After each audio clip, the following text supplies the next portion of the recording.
Going live, going live. You're live. Excellent. Right, hello everyone. Sorry, we're still setting up. We had some last minute faff, which we will explain in a moment because we're still resolving the faff. However, while we were diagnosing the faff, I suddenly looked at the time and was just like, whoops, we're supposed to be live right now. So just bear with us. Is the camera up? Yeah, is the camera on, Caradog? Yes. Good. Okay, I will switch to the main cam in a sec.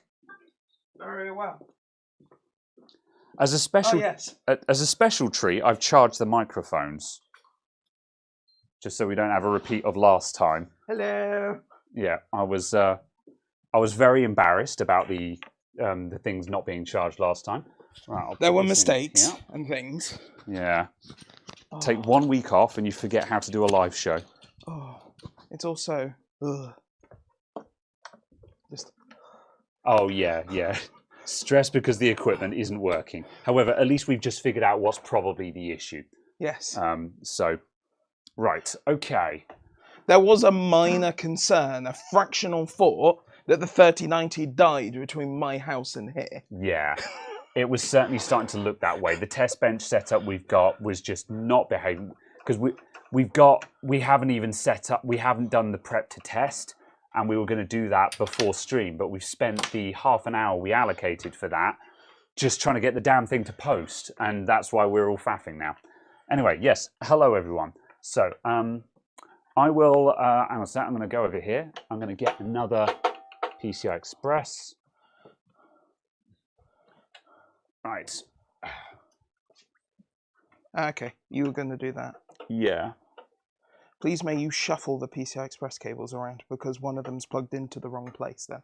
Yeah, just having a look. Right, well this one isn't plugged in at all. Have you unplugged one of them already? I just pulled one of them. Okay, yeah, you've pulled the one that is currently plugged into the card. So let's do some control tests just so we actually understand what is not working here. So I'm going to plug that in. This is the one for the card, yeah? Yes. Cool. Right. That is absolutely plugged into the back. So let's fire that up and see if it works. Right, while you turn that on, I'm going to get the capture. Excellent. So people can see what we're doing. Right, so where we're up to at the moment... you're through a clamp. Oh, yeah. If you could unclamp me. There we go. Thank you. Right. So where we're up to at the moment is the test bench was not posting. We could get it to post with a potato graphics card in it, but it wouldn't post with anything else in it. However, now we've just realized that the PCI Express power cables weren't plugged in properly. And so now we've established that, now we can start building back up to the 3090, and then we can actually start doing our pre-tests to find out what the current temperatures are. So we have before and after. Yes. Also, why is a 1060 not supported by the UEFI driver? Don't know. Unless everything is upset because we've been dicking around with it. Yeah. It should be, because that's why that's the current that's why that's the test card at the moment, because it's a reliable quote unquote modern card. Right. Can you unplug the HDMI for me, please? And I'll swap with you. Plug that in there. There you go.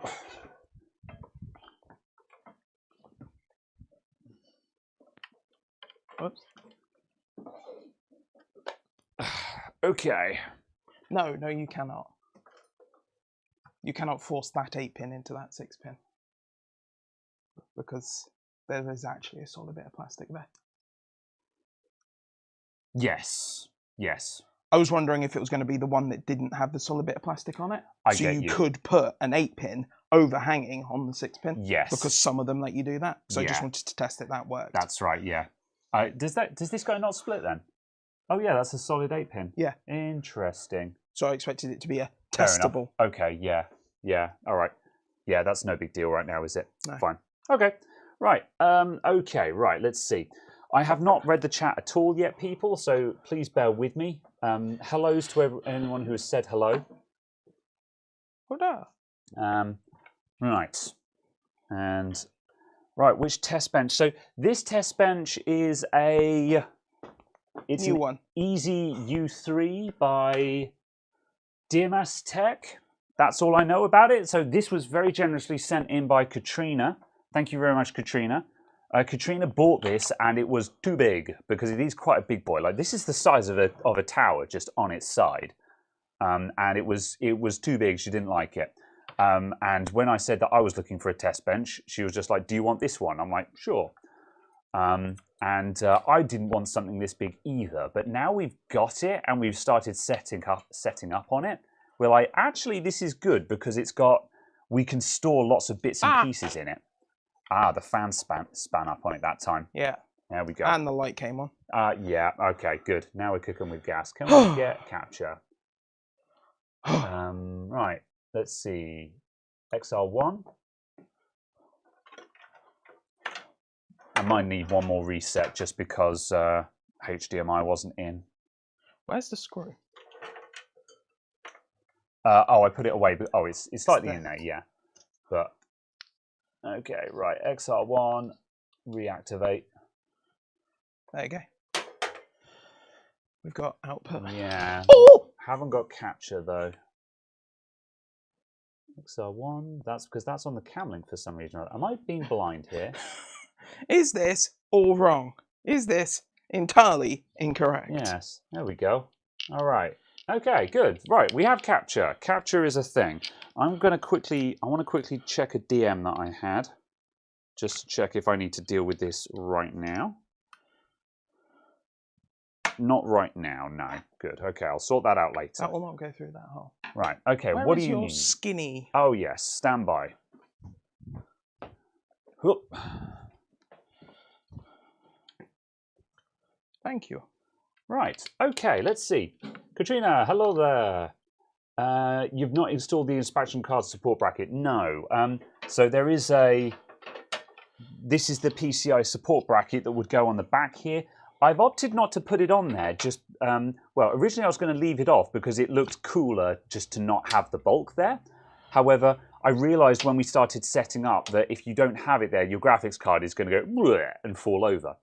However, this motherboard has so much bulk on it that that's a non-issue. However, yes, I am going to put this on because I realize now that it's not optional and you do actually need it. However, we're okay without it at the moment because we've got a stupid motherboard that has lots of cover plates on it. Right, Caradog is setting up finger cutters.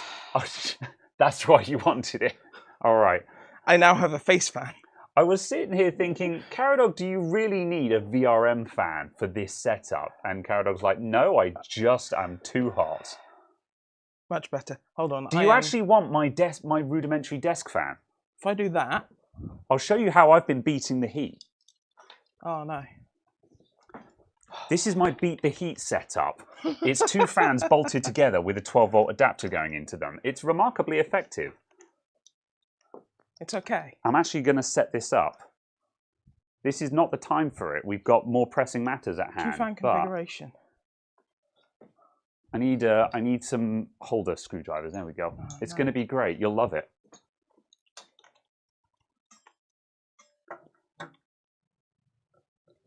Right, while you do all of that.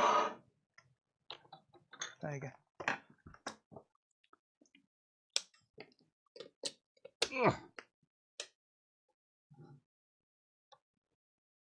Enjoy. Yes.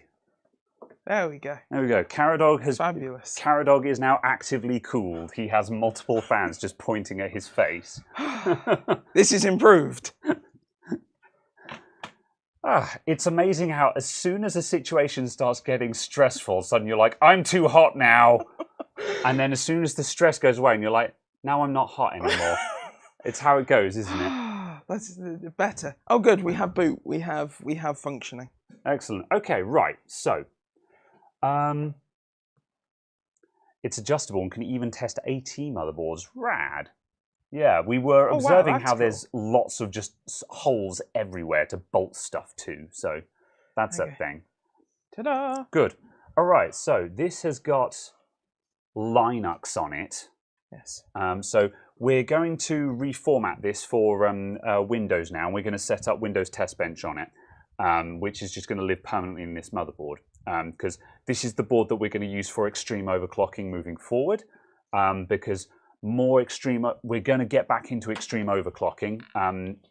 Things are in progress. Are we going to give a progress update, or is this secret? Yeah, absolutely. Yeah. Do you want to tell people about it, or are you busy? Also, have photos on here. Oh, rad. Which I'm going to share to your DMs because I meant to do it earlier and then entirely forgot. Bear with me a second. Okay. Have DMs. Did I get it in time? There we go. Have some DMs. Thanks. I spammed delete then. I think I missed it though. I don't know where we're landing at the moment. Space! Ooh.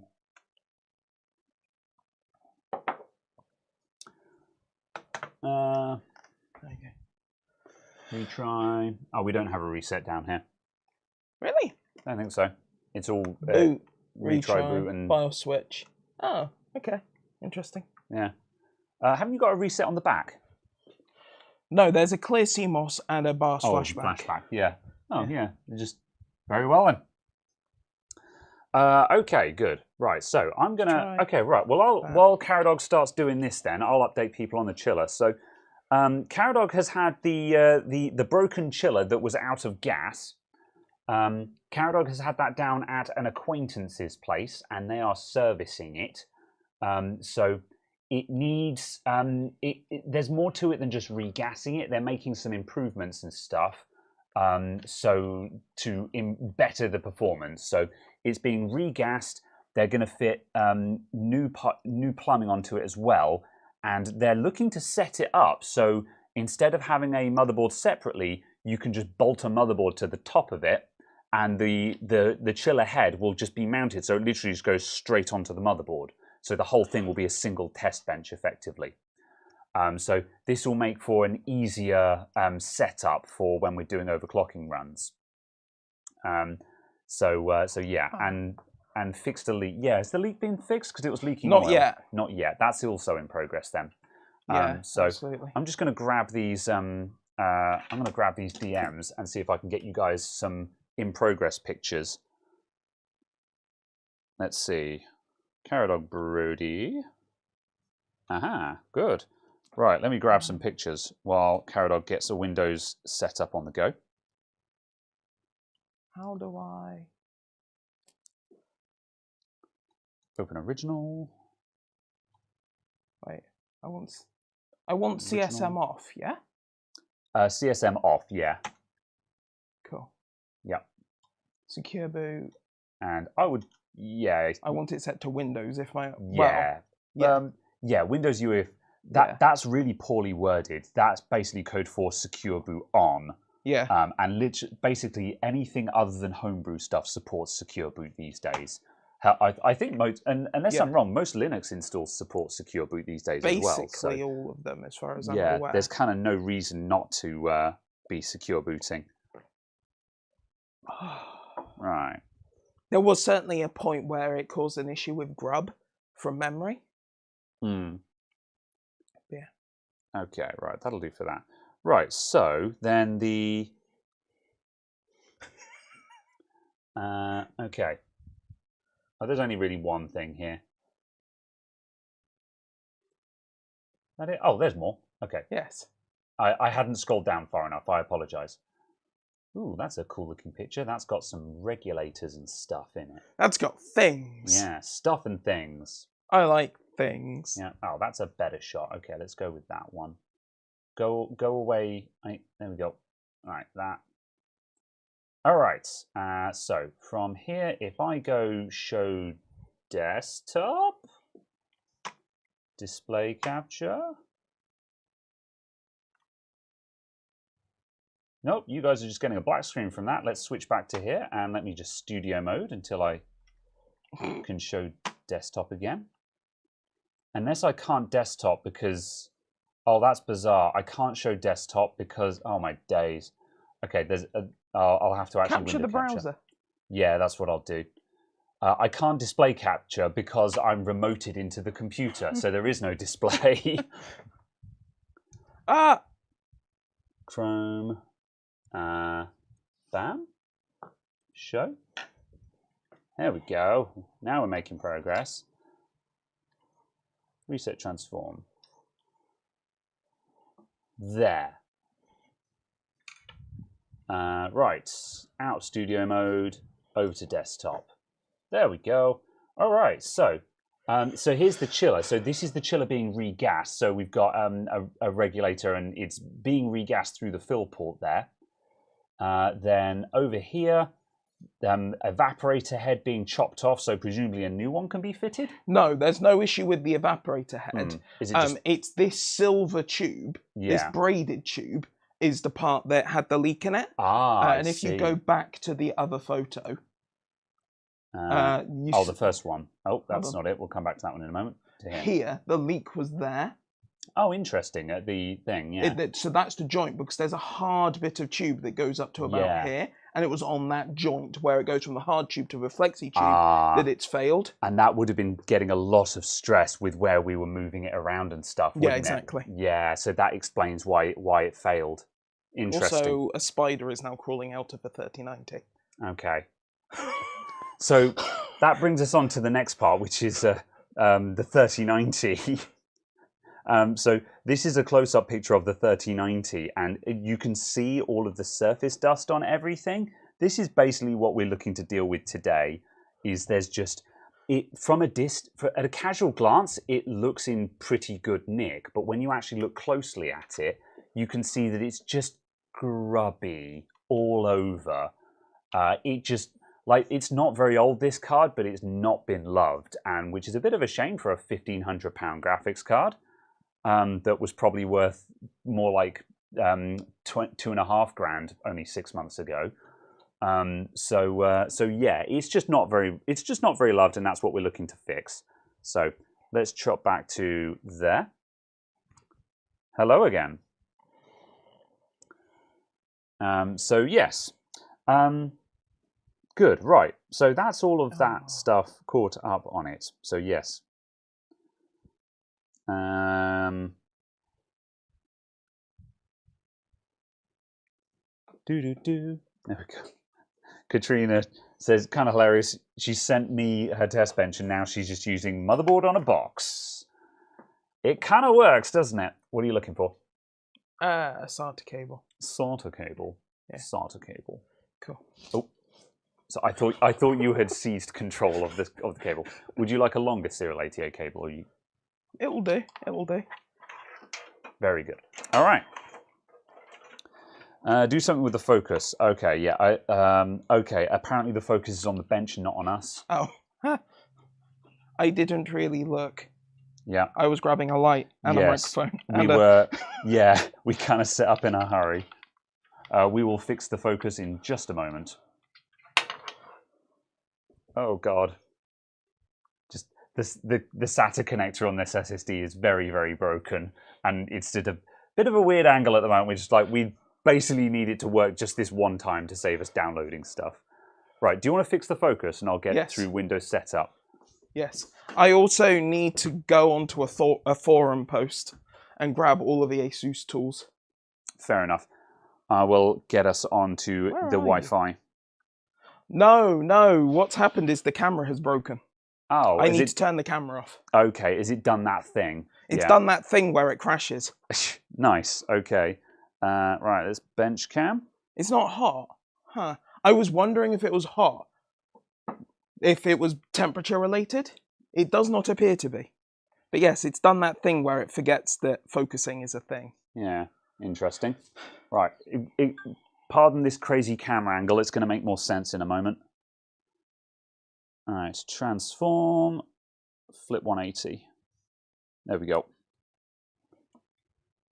I'm going to adjust this camera so we've got a bit of a better angle on the bench so it looks a bit cooler. Which way does that turn? It goes that way. Ooh.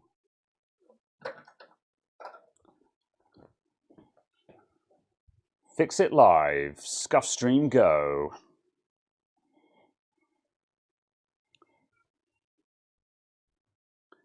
There we go.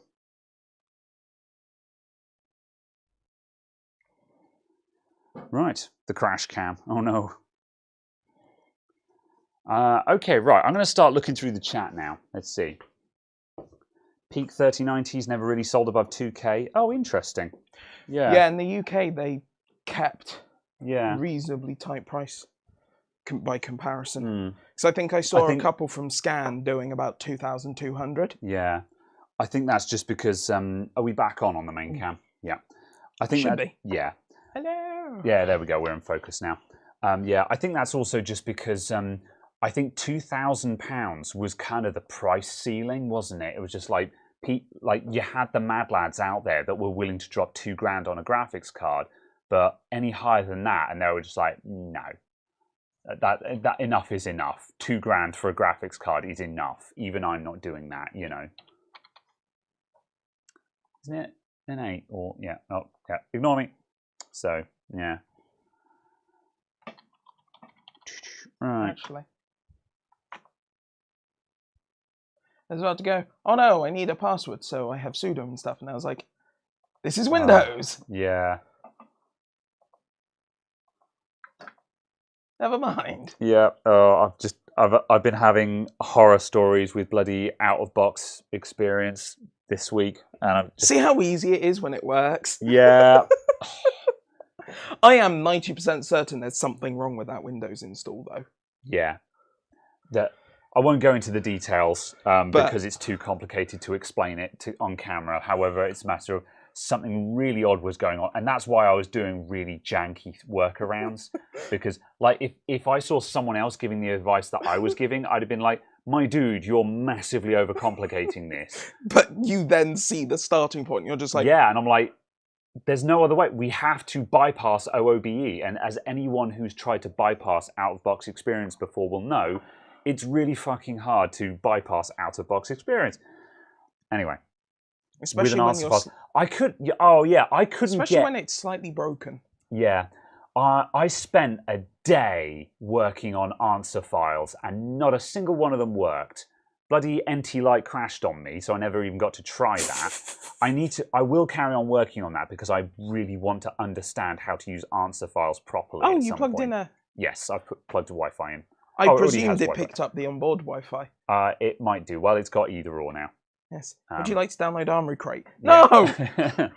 Also, though, the onboard Wi-Fi is probably going to be a bit shit without antennas plugged in. Yeah. So yes. So yeah, I couldn't get answer files to work. I do need to figure them out sometime, though. But just, not this week. Not this week. Excuses indeed. Right. No. Yes. Watching Caradog try and remember the Wi-Fi password here. Oh.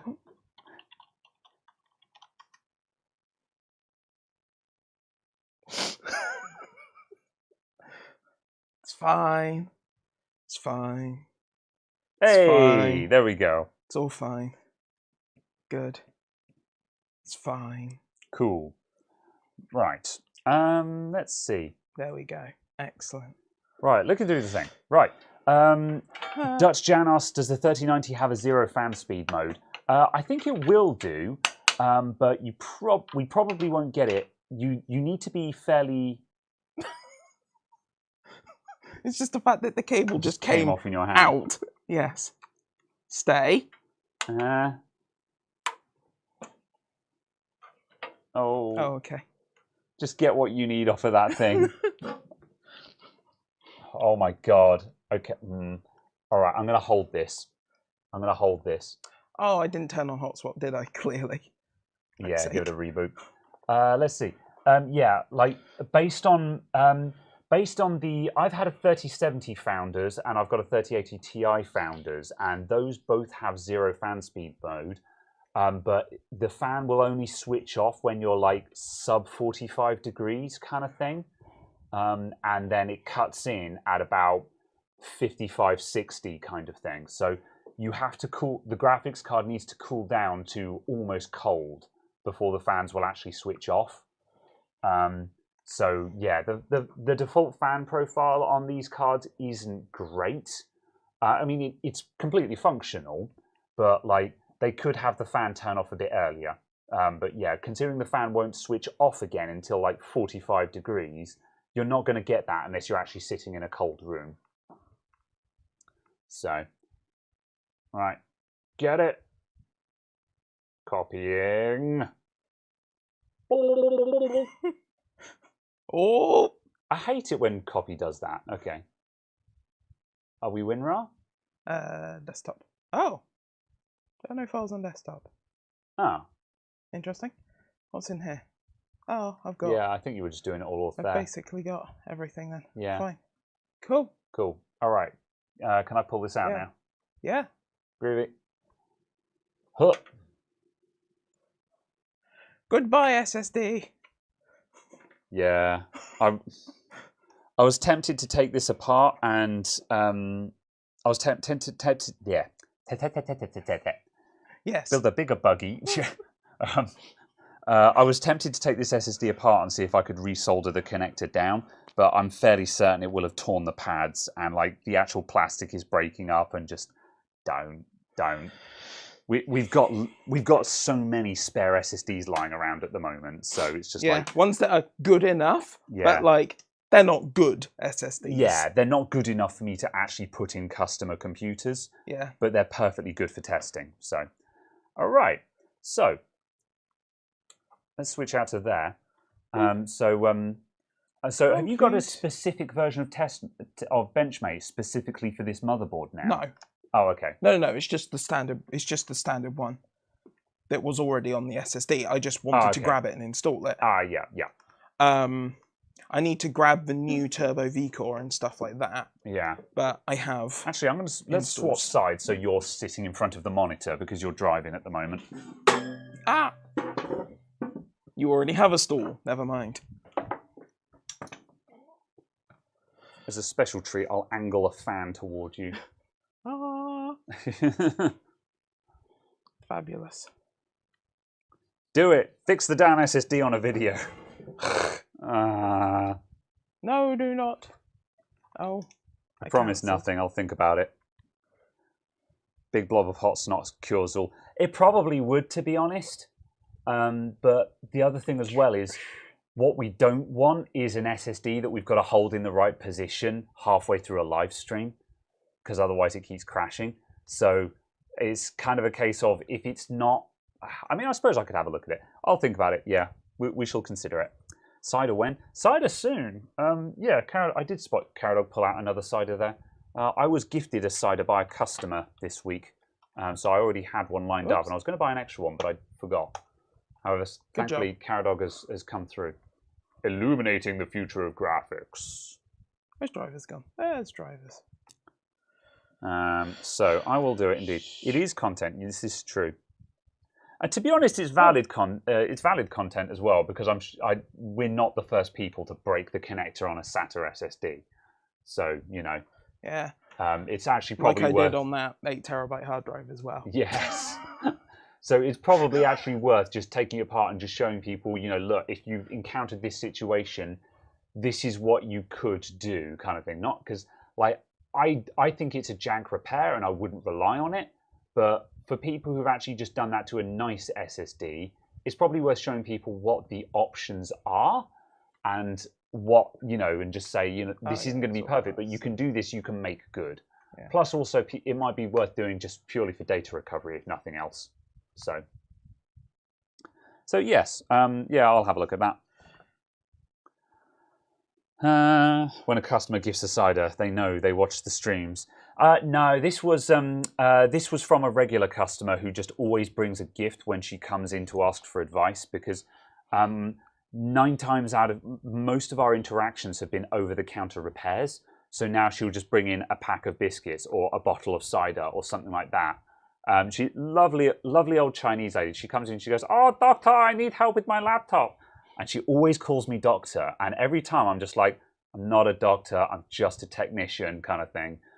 But I think that's a cultural thing. I am the computer doctor as far as she's concerned. So, lovely lady. Oh, you're rolling back. Benchmade failed to install. Oh, clearly we need a faster computer.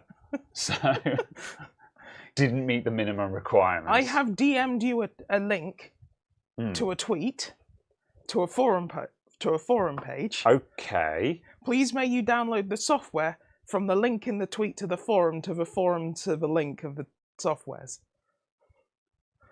Yes. I trust the source. I was going to say it's Buildzoid, so yeah. Exactly. And then it's just... Right now, the only plave to get it is various from threads like. Buildzoid, never change. It is exceedingly Buildzoid, isn't it? Never stop being jank, Buildzoid. This is why we trust you. Let's see.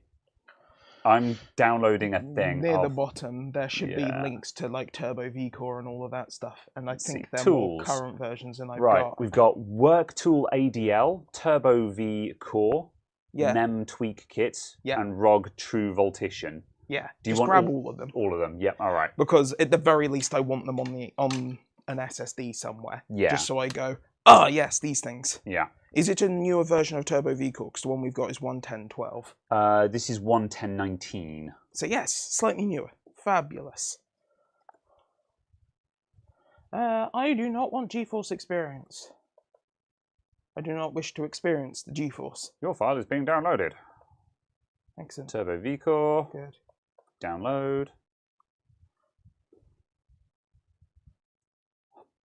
Good. So are these Windows tools to access all of these things? So like presumably... they are Windows overclocking tools for Asus boards. Yeah, thus saving you going in and out of BIOS constantly kind of thing. Yeah. Yeah. Download anyway. Right, that's 3 of 4. Which one am I missing? True Voltition, that is downloading. I don't know if one of them's like a Z690 only. NEM Tweak It. Got it.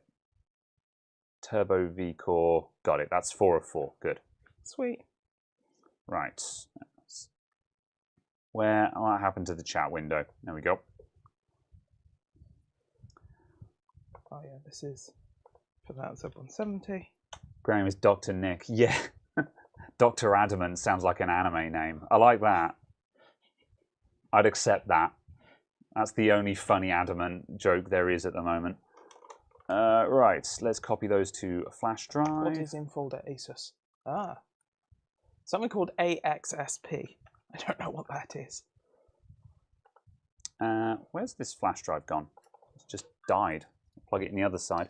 No, it's plugged into the laptop, not the remote desktop machine.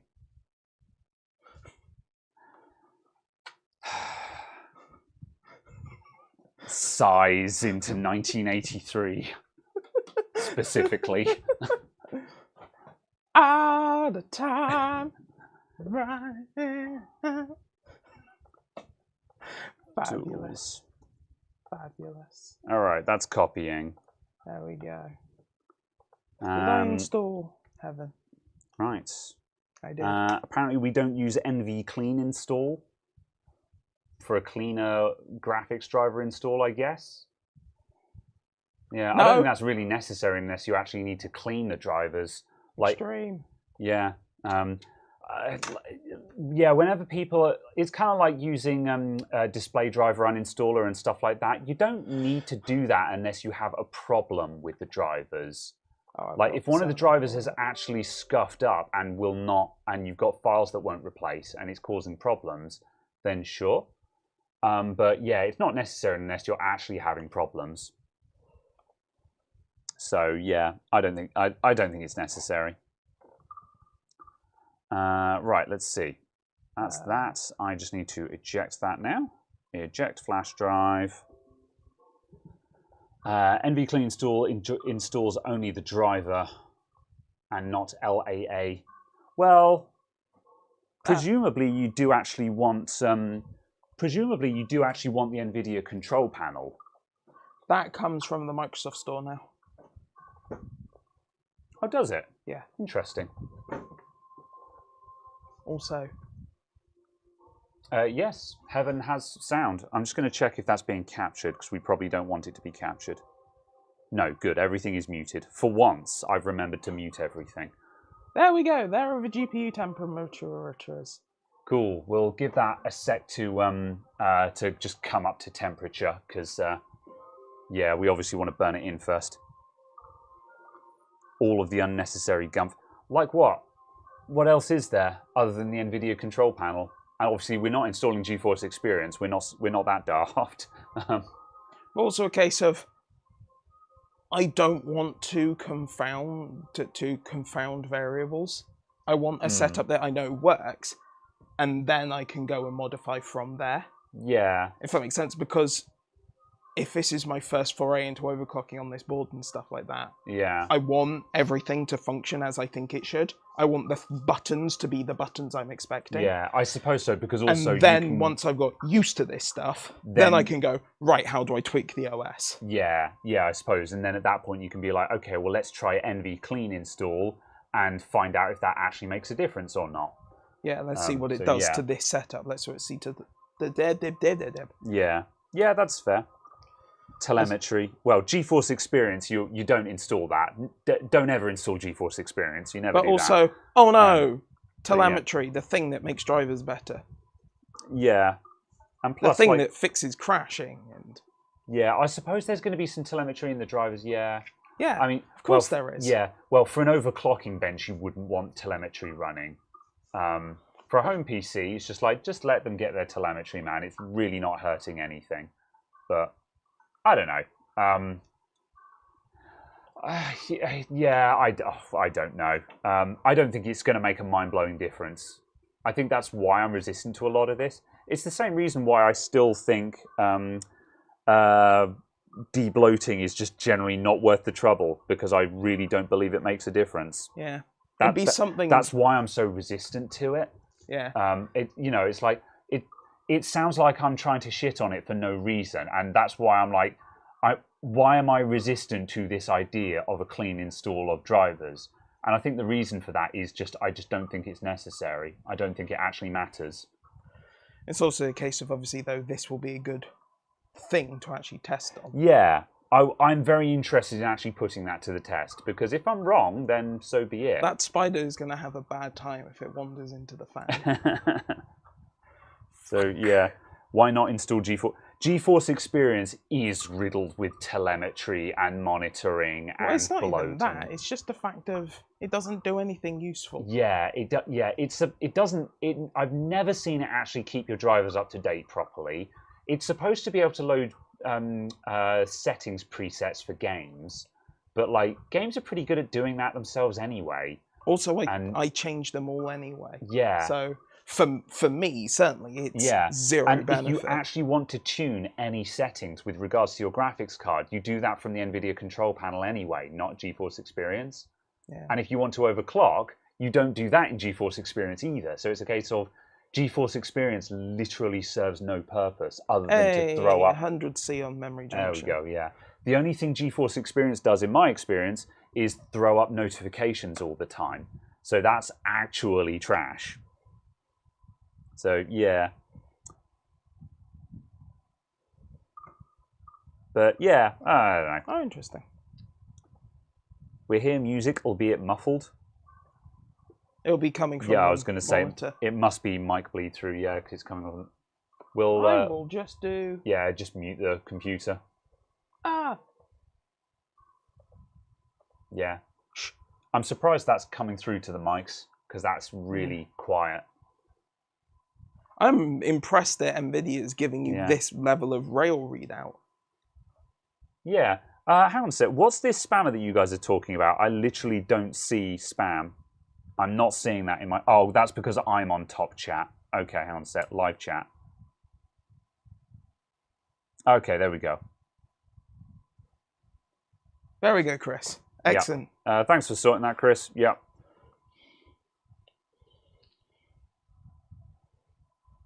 Oh, that's interesting. I wonder how long I've been on top chat for, like, over previous episodes as well. Oh, well. Right. Okay, right. Also, he's not wrong. I do have a small cock. Yeah. I actually saw the funniest... It was a page from a manga or something like that, and it was just some dude talking to, like, this this big hench guy who's just like, oh, you bet you've got a small cock, and he's just like, yeah, what of it? I'll still kick your ass, you know. And it's like, very well, have a good day. And it was just, yeah, oh well. Anyway, okay. Are we good? Are we up to date? I think we are. Right. Okay. How are we looking then? So our memory junction temperature is up to 100 C. So is that TJ max? Our hotspot temperature is this one. Our memory junction temperature is that one. Yeah, but my point being, is 100 the maximum for the memory? Like, is that throttling the card? Can it throttle on memory temperature? The 3090 is specially ratified for 105C. Of course it is. However, GDR6 is ratified to 95C. Yeah. So yes, it's 5 degrees over spec. Yeah. It's also a matter of, so when I say TJ max, I mean the highest ratified, and it's just like, if you're TJ, let's pretend that they're not just talking out their ass. Let's pretend that TJ max is 105. Do you really want to be sitting at 100 when TJ max is 105? It's like when people go, oh, your CPU is good for 100. It's like, yeah, you don't want to be at 100 though. You know. I would be dramatically less concerned about my CPU being 100 degrees than I would my memory chips. Yeah. Either way, okay, so we've run up to temperature and it's sitting at 100 C on the memory. So yeah, absolutely. Yeah, that's less than ideal. And also, that's just in heaven as well. Yeah.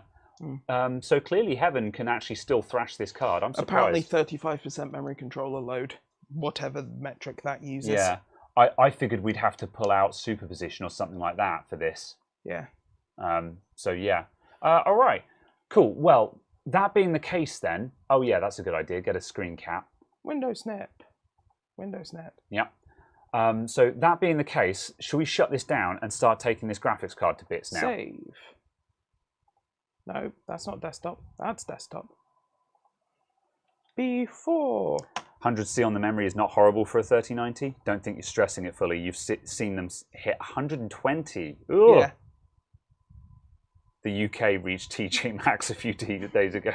Yeah. I thought this was a family show with cider.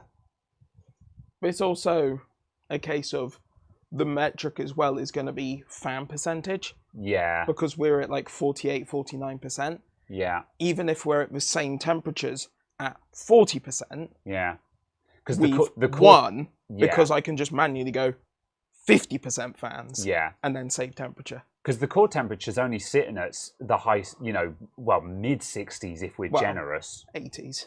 Oh, sorry. True temperature. Oh, yeah. 80s. Yeah, I wasn't looking at hotspot. I was looking at, yeah. This one is just, as far as I can tell, average. Functionally a lie. Yeah. Certainly, if that's not the hotspot, then it's irrelevant, isn't it? Yeah, because that's what matters, is the hotspot. Yeah. Because that's the thing that boost is going to be calculated off, whichever is the single hottest temperature. Yeah. So, yeah.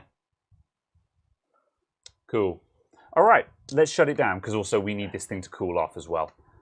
It might actually be worth just taking it out and just getting the air compressor and just going, because that thing's going to be nuclear hot. Ooh, yeah, no, ow, yeah, the card is burning hot to the touch. Yeah, it does that. Yes. Yep. Very cool. Right, let's switch back to that view and let's switch off the capture view. I love it when my HDMI cables are hot. Oh, I don't like it when that happens. Yeah. All right. Let's see. Don't we have some 200mm fans instead of those tiny 120s? These are 140s actually, and they're fine. They also give way more static pressure than the 200mm would, so it throws further. Oh, right, yeah. Because obviously a 200mm fan wouldn't be able to spin as fast. Yeah. So these will throw it further, which means that I don't need it here. Yeah. They're also small enough that they don't have a big footprint on the desk, which is why I was using them. So, yeah. Cool. Right. Okay. So, are we going to delicately? Is the lock on this board? No, it's not. No, there is no lock on this board. That? Are you still alive, Spider? You're looking a bit cooked. There's a little money spider just who's been sitting on this card, not having a good day. Right. Do you want me to go and air cool this? Yeah, go ahead. I'm going to go and air cool this. We'll see what we can do. Where did the spider end up? It wandered off under the motherboard, I think. Oh, good. Okay. I just wanted it to not be in a crush risk situation. Oh, balls. Turn off, Mike. Stand by. Do you want me to mute you? Apparently he did it himself. Very well. Oh, boy. I am positioning in front of a fan. The fan is good.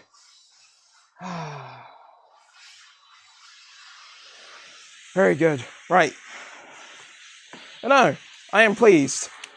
The motherboard actually works. The GPU still actually works, despite it scaring us. Oh. I have no idea what the actual temperature is. I'm sure it was only like 26 or something, but it feels way hotter today.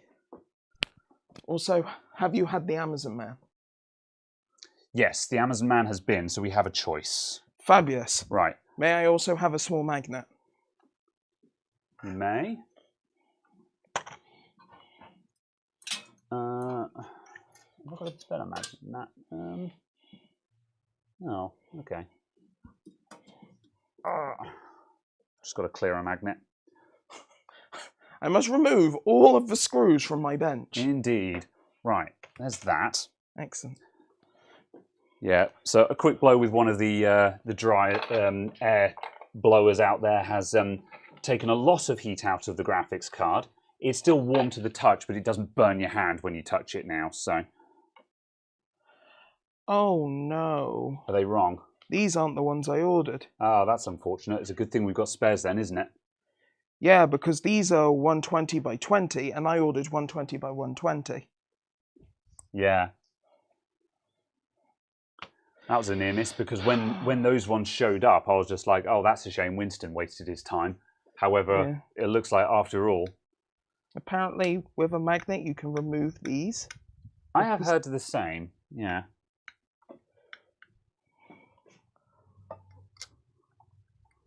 Adjusting camera. There we go, that'll do.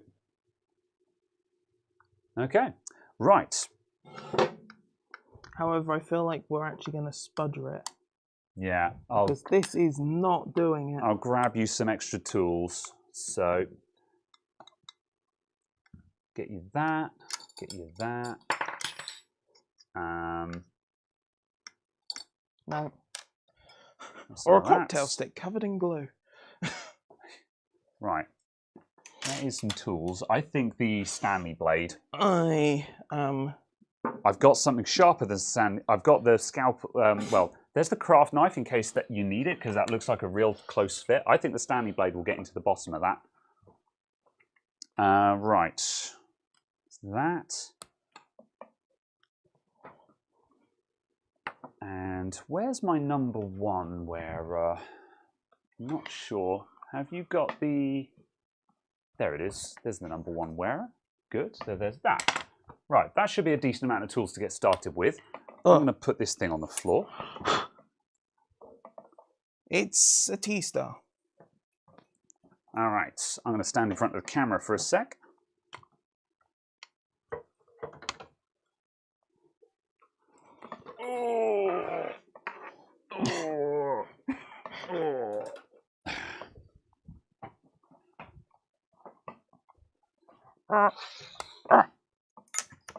Okay, and bam. Oh, they're lettered. Whoop. So apparently they go in special places. Put us down there. There we go. All right.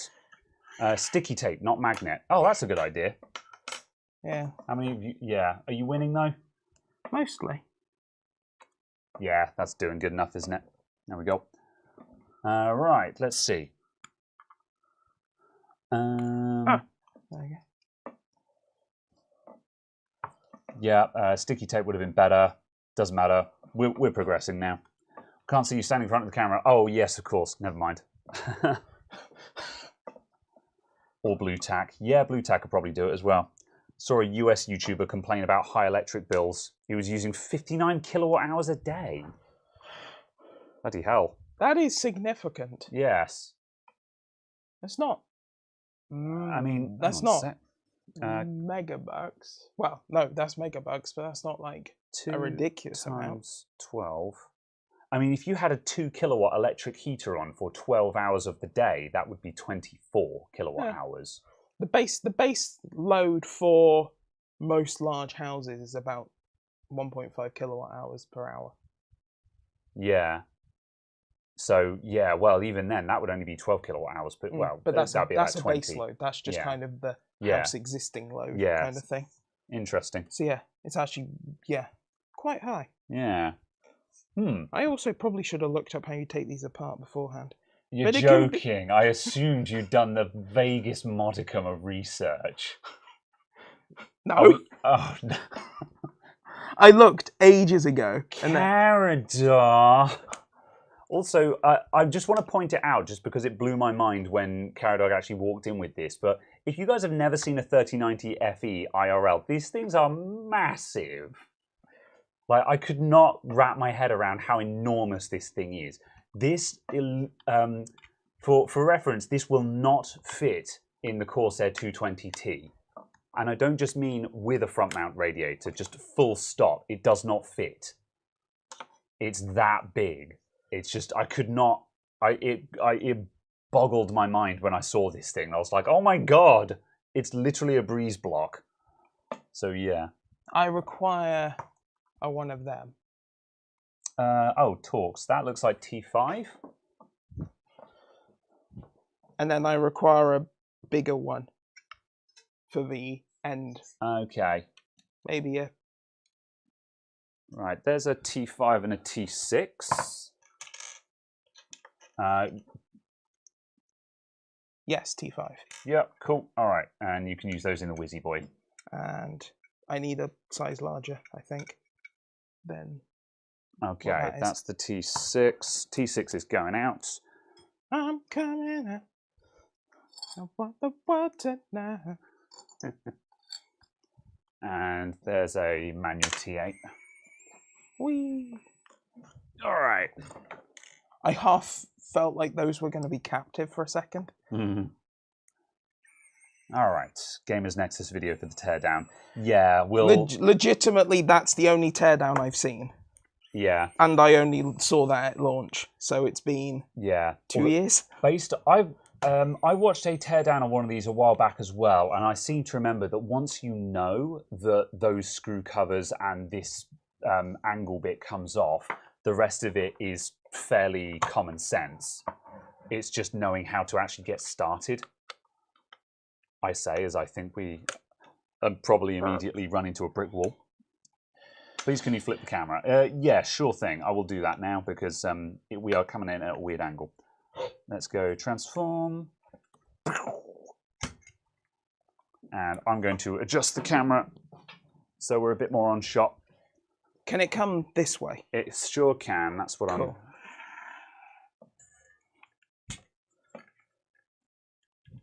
All right. How does that look? Yeah, that'll do for now. Let's try that. I'm presuming those screws have to come out.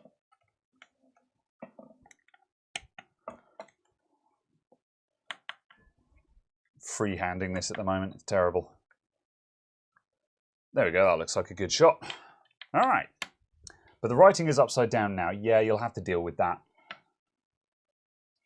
A bit less crotch cam. Yes. Oh.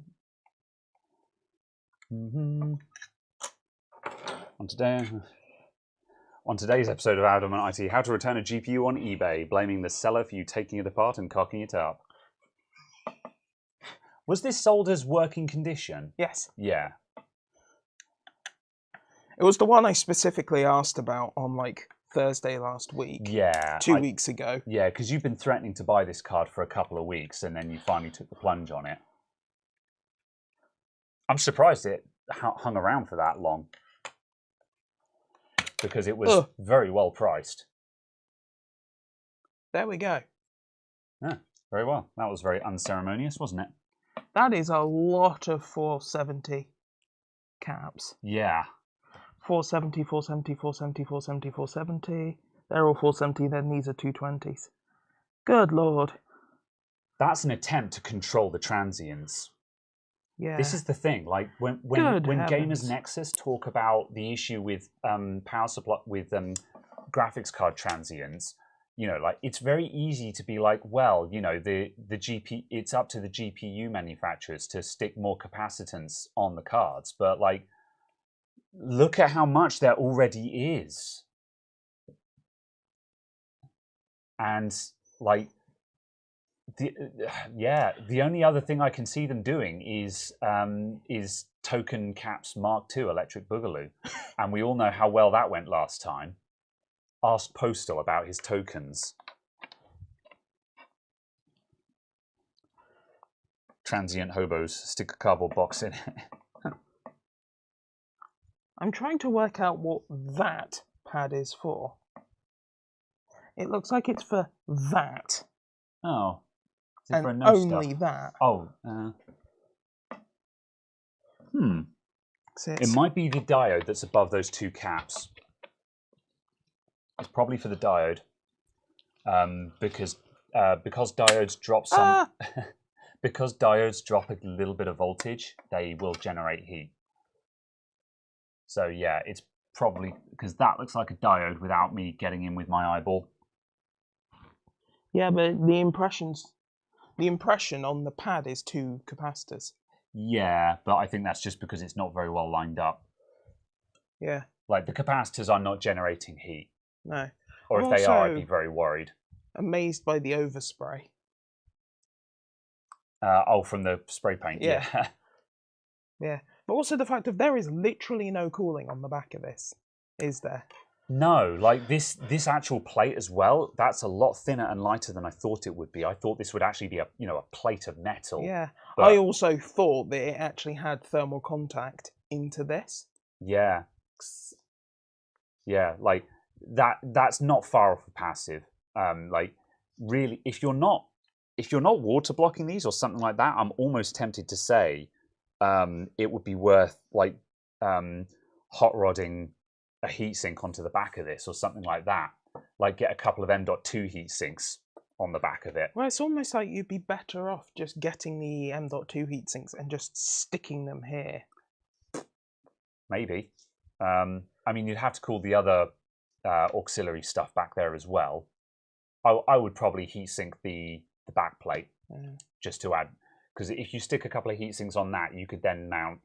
Well, you wouldn't really want to stick a fan on it, but if you put some heat sinks there, it's probably going to catch a breeze from the exhaust fan at the back of the case. You could work that into it somehow, I would imagine. So yeah. Insert Buildzoid audio.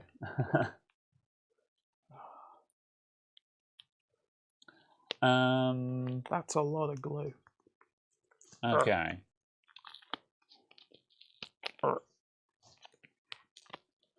Poor Postal, you still sad about him and his developer playset? Yeah, it sucked. You know how you guys know how LTT did a video on the developer kit for the PlayStation 3 recently. Well, Postal actually already had one on order before that video was a thing. He literally did. He had ordered one before they were cool, and he's got damaged in the post. And now because LTT have done a video on them, they've like tripled in value, and it's just like, it sucked, man. That was really sucky. Is that a plastic cover with some hair thin foil pads for cooling? It is metal. This is metal, isn't it? Yeah. I mean, it's maybe a bit of aluminium. It's one of those weird metals where you're just like, I'm not 100% certain if this is even metal. It might be like cast zinc or something like that. Yeah, it's either a tiny thin sheet of aluminium or it's cast zinc. Either way, it's got very little thermal mass. So yeah, that is a common mod for the heat sinking. Yeah, that makes sense. Same guy is selling more 3090s, more than 10 available. He's up the price to $725 plus 20. Fair enough. That's still not terrible. So yeah, what's going to happen here? Tear down and clean. Yes, we are doing a tear down, a clean, reassemble, and test. That's the plan. I am thinking that only because we don't have enough millimeterage of thermal pad. What, even with the combined? Because they're not thick enough. These are 0.5 and 1. We need 1.5. Yeah. Are you not wanting to stack? No. Okay. Yeah. Fair enough. I'm gonna say that we do the back. Yeah. Put the back on. See how that does. Yeah. If it actually makes a noticeable difference, WinRAR actually gets some more of these. Yeah. Because that's fair enough. Because the back is the problem with these cards. Yeah. In an ideal world, you'd do the whole lot, but the back is the critical bit. Where is the alcohol? There is a clear window in glass. Yeah, that's water. Oh, it's on the windowsill. Ah. Yeah. Okay, that's fine. So just to explain, we ordered thermal pads, which did arrive today. However, the thermal pads that have arrived are the wrong size. They're 1.5 millimeter, but they are only 20 millimeter wide pads, so we don't have enough of them. Yeah, they should have been 120 mil squares. Yeah. Which we could then cut the sizes we needed out of. We've got some gelid. We've got some gelid. We have the gelid. And we've got this in 1 millimeter and 0.5 millimeter. But stacking thermal pads is a bit, technically we could, but it's not really what you want to do. I would be way more willing to do it if we weren't talking about 400 watts. Yeah. Kind of thing. Like if it was like a 3070. Yeah. Or something, I'd be like, yeah, all right. WinRAR just basically means we win, and it's just a pun on the fact that WinRAR is software. So, stacking pads is fine, apparently, says Chris. Yeah, but like, no thanks. Yeah. What is wrong with the card? The card is fully functional. However, these Founders Edition 3090s do not have enough cooling on the rear memory modules, so the memory runs incredibly hot. And the issue is just that this back plate that we've taken off just doesn't have enough thermal mass. Putting on better thermal pads increases the thermal transfer and can improve the situation. So that's what we're aiming to do. But unfortunately, we don't have the correct thermal pads because the wrong ones have arrived. Also, kind of a case of I'm just like, the back ones are the kind of the important ones. Yeah. If that doesn't give the results, I'm just going to stick a water block on it and be done with it and actually provide cooling. Fair enough. Yeah. Yep. What are you aiming for now then? Are you going to take the rest of the cooler off anyway? I'm taking at least this bit off just because there's crud and corrosion falling out of these screws. Okay, yeah. And also there's just corrosion on this plate. Yeah. So we're going to try and give it a bit of a brush up just because it's a bit grubby and a bit corroded. So we'll give it a brush down for some extra love. And because I've taken the back panel off, I can get to this screw. Yeah. So as I've already done that, I might as well do this. Yeah. Cool. Okay. So this might be a diet teardown, just because we don't want to go hog when we don't have the correct parts. But let's just keep going and see how far we get then. So yes. These are, it certainly looks like these are ex-mining cards.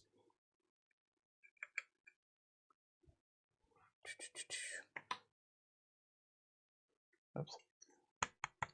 And apparently VRMs are the most important thing to repad. Yeah. Did you see the Tech Yes video this week? Counter-arguing against J2 Cents advice to buy now. I didn't. Can you TLDR it for me, Sleepwalker? Because I at the very least, I think now is a good time to be buying graphics cards. I don't think they're going to drop a lot further than they are now. I don't think they're going to drop a lot further in the UK, specifically. Oh, okay, yeah. Yeah. Because, at the moment, prices are good right now, and I think now is a good time to buy. What happened? It's like splatters of solder.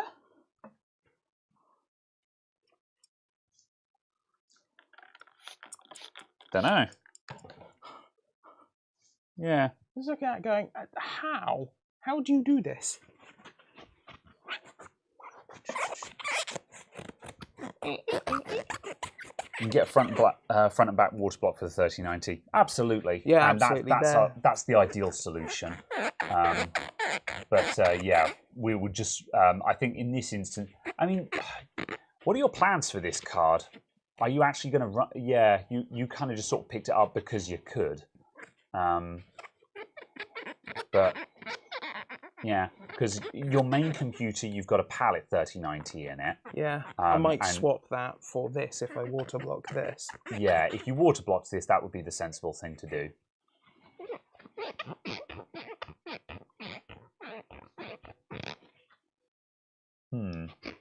Doesn't change the fact that the backplate needs airflow around it. This is true, but just changing the thermal pads is an improvement. That's the thing. It will live. It will live with a fan anyway. Yeah. A water block or a better third-party cooler is the only real solution to this. However, this is an improvement, is the important thing. So yeah, I cannot see the link, but again, could you TLDR it for me? Like literally, to summarize it one line. Like, why does he think the graphics card prices aren't going to drop? Or why now is not the time. Yeah, so like I'm not going to watch. I'm not going to watch the video right now. You know, because I'm live. But yeah. The comment is from a couple of people is the fact that we've not actually seen the big drop of big miners, like the big 10,000, 25,000 GPU farm mining people haven't sold up yet. Yeah. And that we're probably going to see that.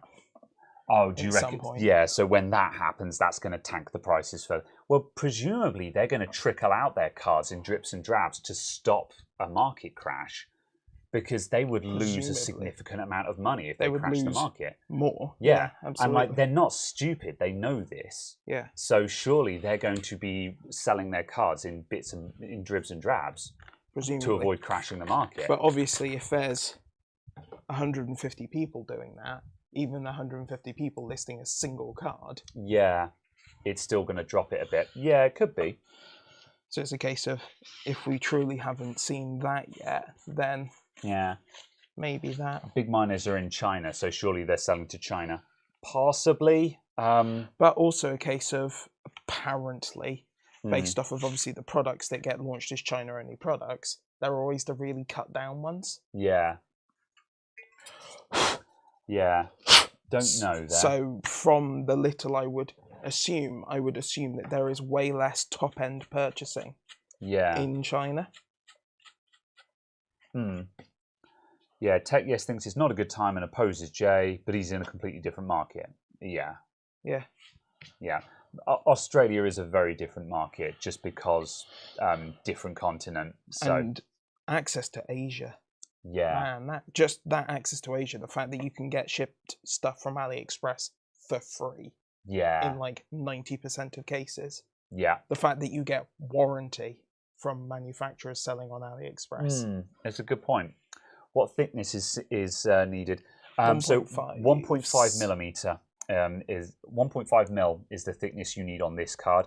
It does vary depending on the card. So different cards require different thicknesses. So if you're thinking of looking into doing this, make sure you check out specs for your exact card. However, yeah, for the 3090 Founders, 1.5 is what we're after. Just do that. Come down again.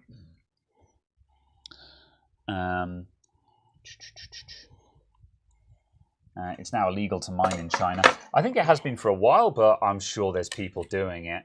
There's a lot of things that are illegal. I think it depends. I think it's province illegal, so it depends on which province you're in. And I know that a lot of the mining moved to like the more rural areas because they hadn't banned it, and also those areas had far more cheap electricity. Yeah. That was certainly driving a lot of it, yes. But I'd imagine then that obviously it'd be way easier to notice. Every house in this street is using 1 kilowatt hour. Yeah. This house is using 85. Yeah. Also, like, you can spot a sustained load a mile away as well, I'd imagine, because like industrial, like, you know, factories and stuff are probably not really running sustained loads. It probably fluctuates wildly as stuff turns on and off. Whereas a mining farm is actually going to be just a solid sustained load for the most part, I'd imagine. Yeah. So yeah.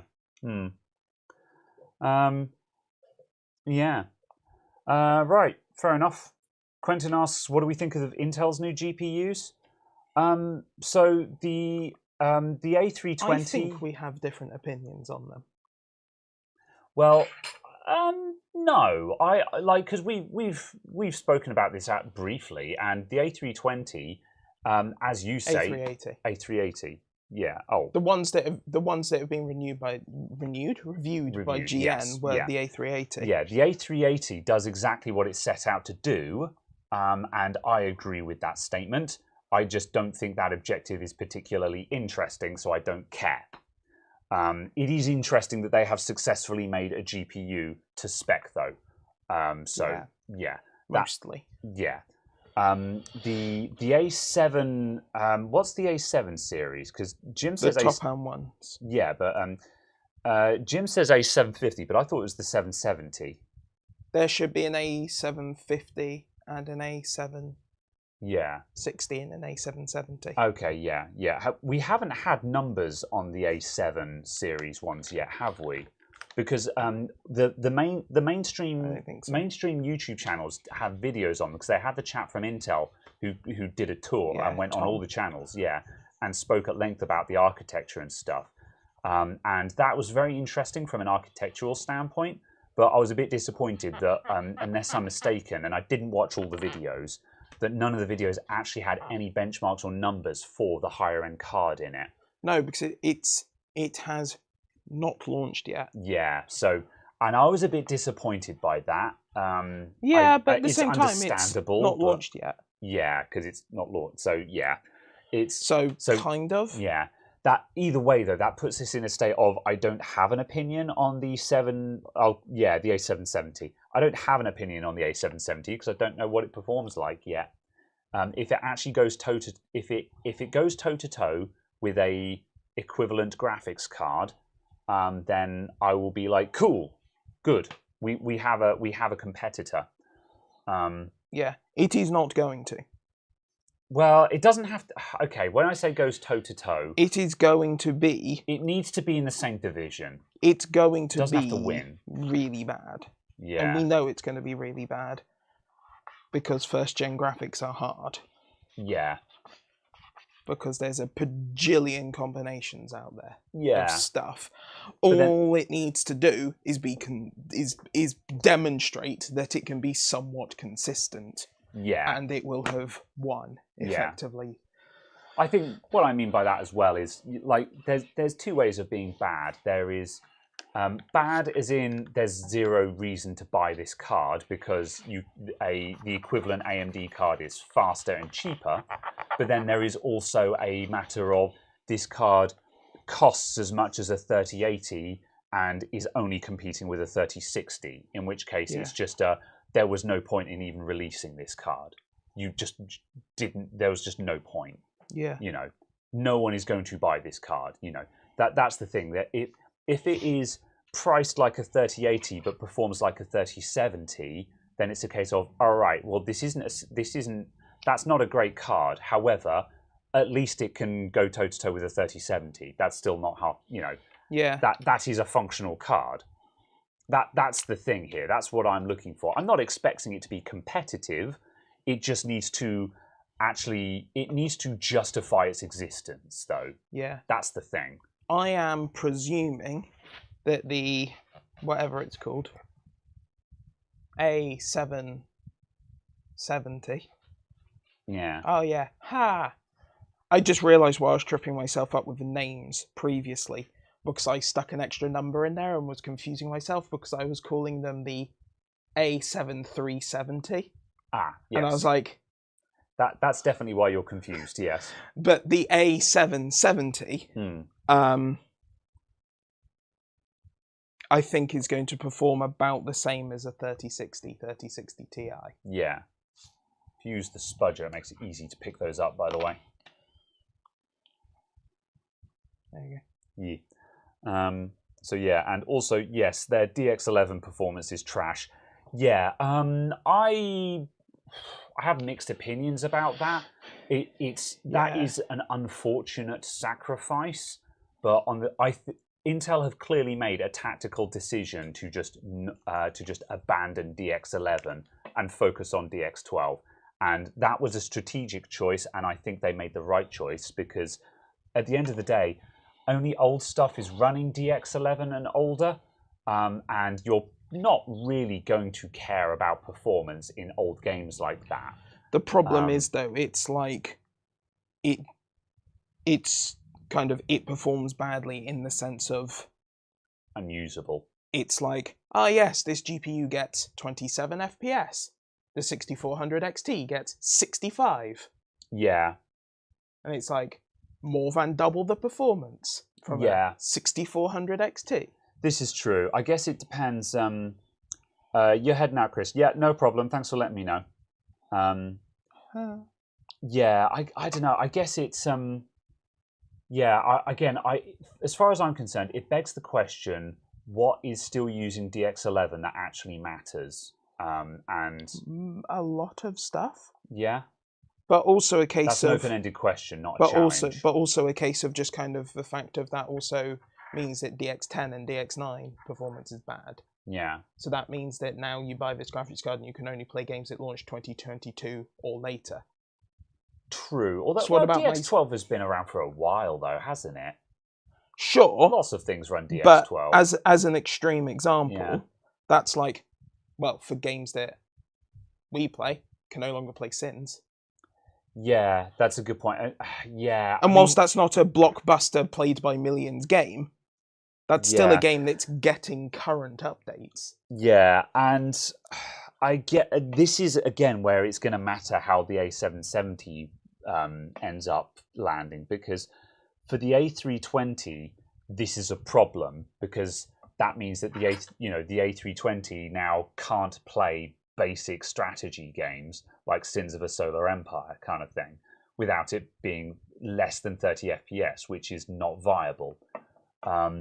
However, if the A770 can run Sins of a Solar Empire at a blistering 60 FPS, which would be ridiculous, it's still 60 FPS, which is perfect. Ridiculous.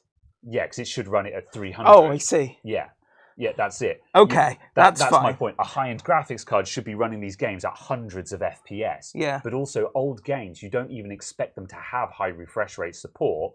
So, like, if you fired up Sins and you were only getting 60 FPS, you'd be like, so, that's fine. Yeah. So, I think that's... Or, when we launch it and we get 7 reasons. And it pauses every time you click your mouse button. Long story. That's a funny bug. Yeah. Being able to lag everyone else's game by moving your mouse. Yeah. Anyway, but yeah, so that's why I think the A770 is going to be the interesting. This is why I don't care about the A320, because it's just a nothing burger as far as I'm concerned. Which is not that I think it's good that it exists, but it's not useful to anyone. That's the problem. The problem is, though, it should be useful, because it should be sufficiently performant to replace the purchases of RX 6400 XTs. Yeah, but then on the other hand, I don't think that's a graphics card that's useful to anyone. But it gets 60 FPS in a lot of games at 1080p. Yeah, this is true. Therefore, see, my counter to that is, you can buy an RX 580 that will decimate it and be cheaper. But then on the flip side, absolutely. But then the problem now is, if we're then saying, okay, so now we're counting second-hand cards, are we? Well, in that case, by that motion, I can buy a 3090 for cheaper than you can buy a 6750 XT. Yeah. So I know which one I'd rather own. Yeah. So that's the thing, is just we have to define what the rules of engagement are here. But the point is still the fact of, in my Yeah. opinion, neither of those cards are good cards that you should encourage someone to buy. You should be encouraging someone to buy second hand at that price point, because Yeah. they'll get better value, or to Exactly, save yeah. up, if they can, Yeah. £50, £60 more Yeah. to push onto a 3060 or a 6600.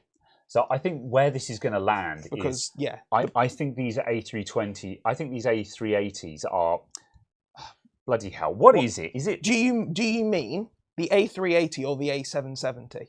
right? The A380 is the one I'm talking about. The top of the bottom end stack. Yes. Because there is an A330, an A350, and an A370, an A530, an A550, an A570, and an A730, A750, what was the and one A770. that was what was the one that was competing with the 6400? The A380. Yeah, the A380. That's the one that we care about. Which is the top end of the bottom end cards that they're releasing. So there will be worse cards from NVIDIA than this card. So all of the A3 ones, they're going to land in OEM systems. That's the only that's the only market where these make any sense. So that's where we're actually going to see them. No one is buying one of these to put in their new gaming PC.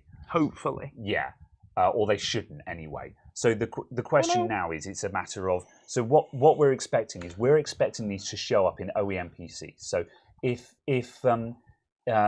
your mate on the other side of the planet on the internet says, I'm going to go and buy a Dell because I can't build my own PC and it's going to have an Intel graphics card in it, should you tell him to be like, no, stop, kind of thing?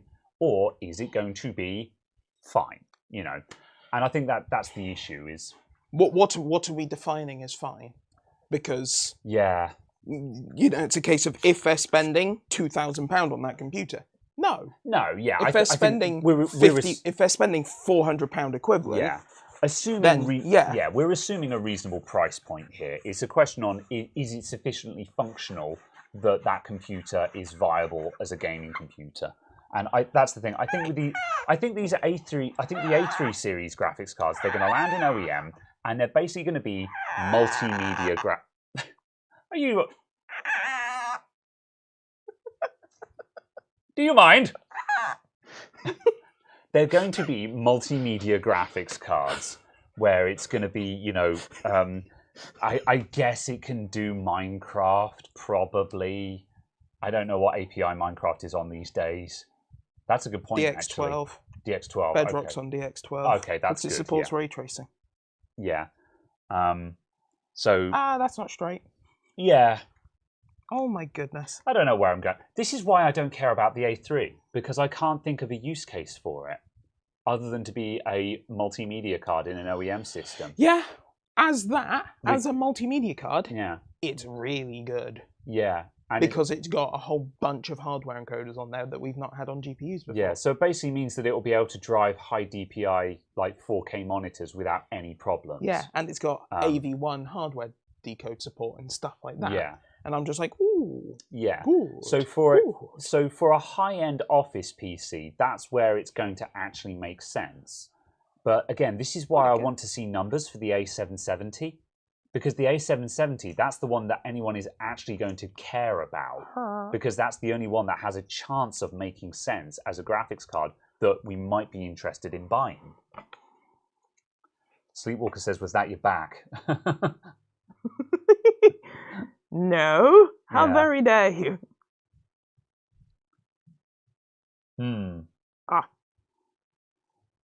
Yeah, the 380 isn't an NVIDIA or AMD killer, no. Absolutely not. No, and I mean, anyone who sells it as one is in my opinion, intentionally disingenuous. Yeah, absolutely. I mean, we already know, like, even the A770, even when we get numbers on that, it's not going to be competitive.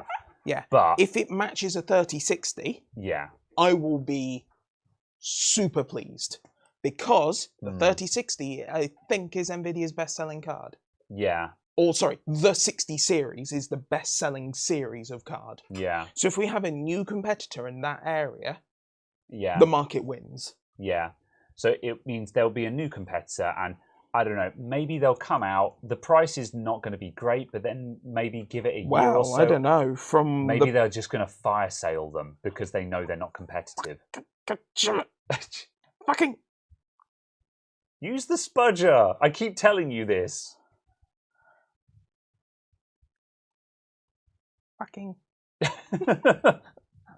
I mean, the town in Switzerland. I keep telling you the solution to your problem. No, it is not the solution. Have you tried it? No, I lack the ability. I reject your reality and substitute my own. Hopefully they'll make low-profile versions of it. That would be interesting. Yeah. That might be a use case for them, is to pop up as just weirdly shaped cards for weird systems. Yes. I knew I wanted to make a point, but couldn't remember what my point was. Low profile. No, it was going to be that you were saying about the pricing. We know it's not going to be very good. Well, yeah. Using the A380 as the example. Yeah. The US MSRP range is $120 to $150. Yeah. And if that matches RX 6400, yeah, 6400, which has a MSRP of like $200. Yeah. Yeah. So even though we don't care about the A380, it is very well priced. So they are absolute fire selling. Yeah. So that does suggest that Intel are going, right, these cards aren't competitive, they're not going to perform well, we're just trying to reduce losses right now. Also, fire sale them, and yeah, if they're fire saling them, you can say, okay, it's not very good, or it's only good in certain circumstances, but it is cheap. Yeah. And that is a reason for it to exist. It is also a case that they buy market share by it being cheap. Yeah. I should have. You need to drink more cider. I'm gonna start drinking cider. Yeah. Do you want a cider, Carrot Dog, or is it a bit late for you? No, that's fine. All right. Oh, good heavens! I will engage the cider. I am not arriving. Ugh. I'm going to be here all evening anyway, because I've got to record videos tonight. Ah. Huh. Oh. There is a fibrous mesh. Oh. Good heavens. I'm loath to admit it, but I'm afraid I've been had. Why did you take off your clothes? Siegward, why?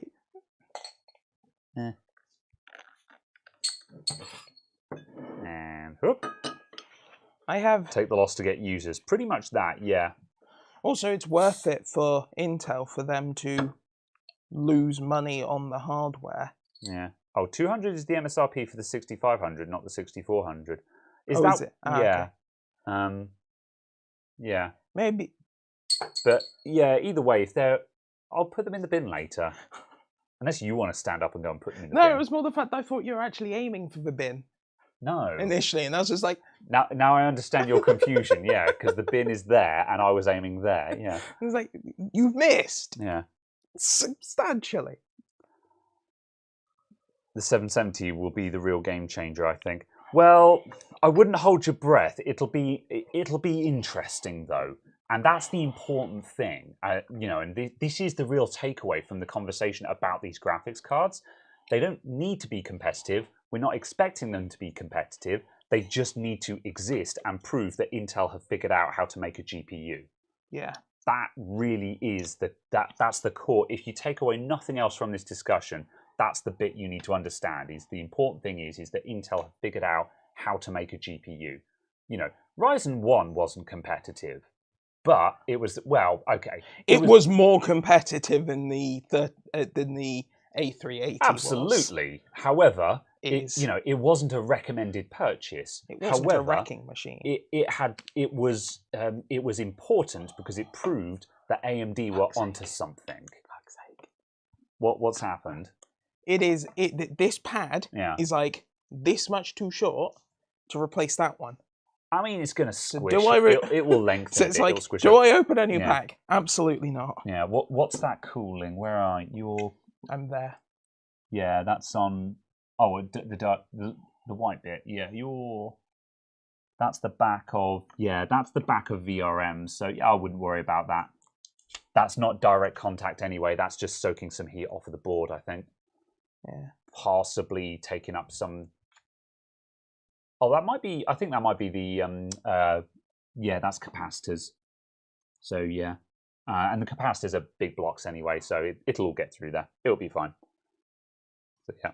I'm going to clean the top of this bottle. This is the one that I was given, and it's clearly been on a shelf for quite a long time. I'm going to... actually, I'll get some fresh stuff.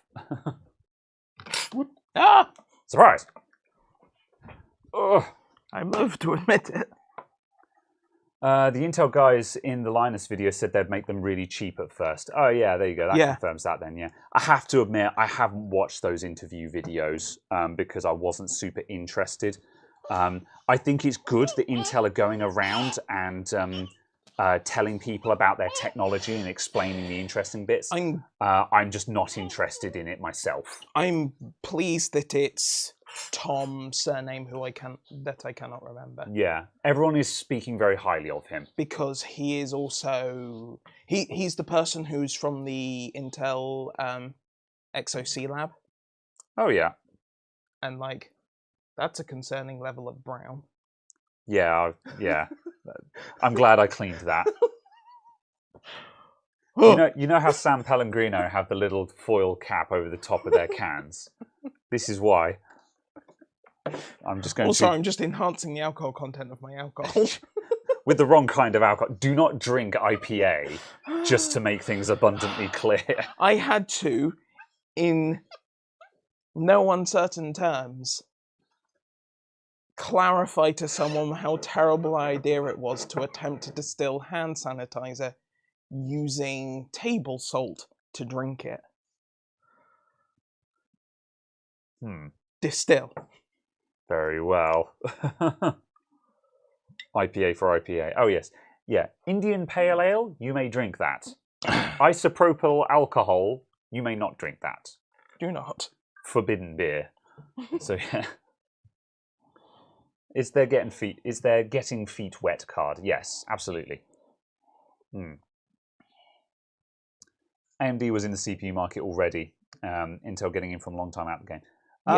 Yeah. Which is why I'm willing to cut them a lot of slack for me, but it's also that differentiation that we need to make as people with an audience. Yeah. And people purchasing for ourselves. The purchasing for yourself, you can go, I'm buying this. Yeah. But it's a different conversation for I'm recommending other people buy this. Yes. That's an endorsement. Yeah. Yeah. Yeah. And that's an interesting thing in itself, actually, the difference between buying something for yourself and selling it to others as well. Like, again, this... oh, is the bottom half... Oh, no. Oh, no. Okay, the bottom of the cooler just dropped off. Stay. Was it just the shroud that came off there?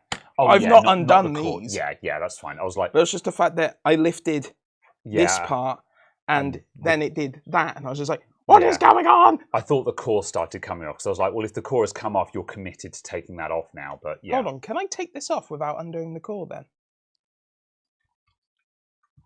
If you lift just right, I think that's going to come off from around those fins. If you push down the fin stack while you're lifting it, actually, you need to take off screws from the end of it. Are there screws on the end of the card? What? I can't see from here. So. Yeah, sorry. This end is going down. This end is coming up. Oh, interesting. But also, yes, there are screws. Yeah. You might need to remove those screws in order to allow that to rise off. Anyway, you can... Yeah, that's not the plan right now, yes. Stop it! Yep. Oh, well. Anyway, yeah, I bought another keyboard and mouse set, another cheap keyboard and mouse set off Amazon this week. And once again, it showed up and I was like, I wish I hadn't bought this because it's really bad. I'm actually going to send this one back, though. I'm going to be good. I'm like, the last ones I didn't send back and I regret it. Oh, this goes through the PCB. You have to take... Okay. Stay. We are not. You live here now. Very well. Why not put the thermal pads on the components themselves to assure proper placement? That's a good point, actually. That's what I would have done. Was there a reason why you didn't do that? Or just because you didn't think of it? Because I was cutting them from the thermal pads and they all stuck to this. Yeah. So I just cut the thermal pad to the thermal pad that was on this and then went on top of the thermal pad. Because we know that they're going to be aligned anyway because you've been placing them like for like. However, yeah, for future reference, that probably would have been sensible. Yeah, I would have done that if I had like a guide or something. Yeah. But because I was cutting each one based off of the thermal pad I was replacing, I just went, I'll do it this way around. Yeah, fair enough.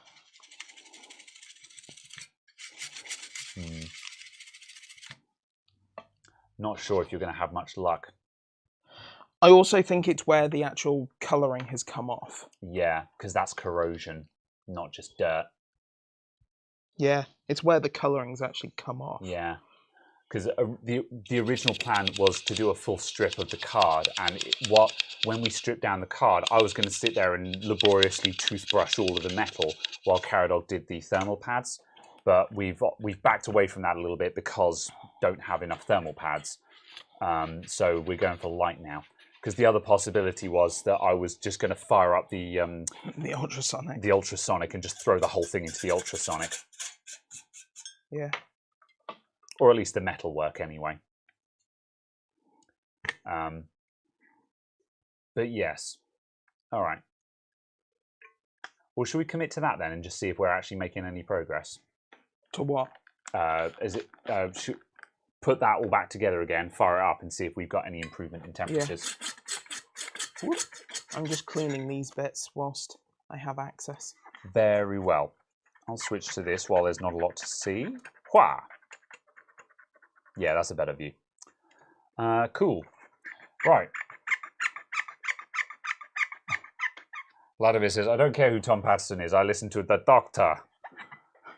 So don't listen to me over industry experts, I would recommend. Let's see. What do you do when you have all the tools in the shed and your neighbour borrows everything from you? Say buy your own tools or get leached for tools? How much do you like them?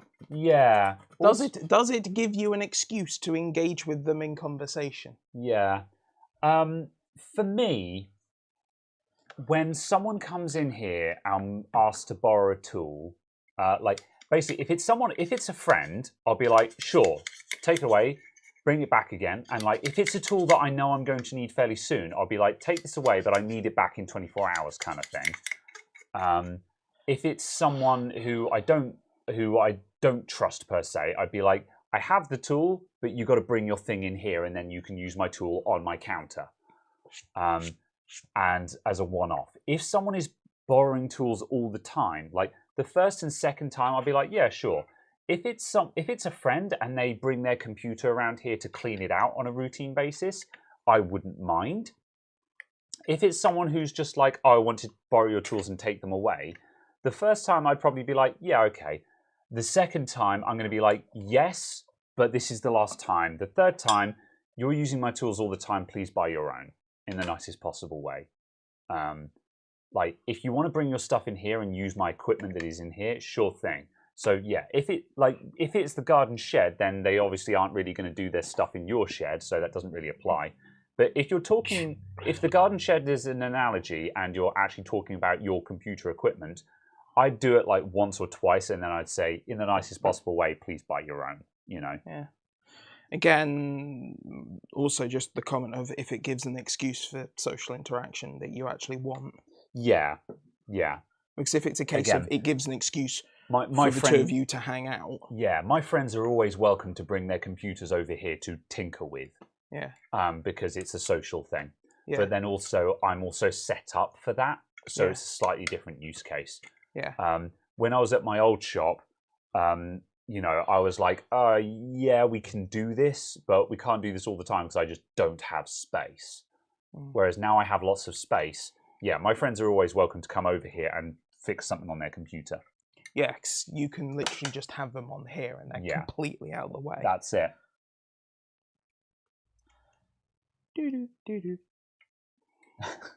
ban Caradog from wiping surfaces.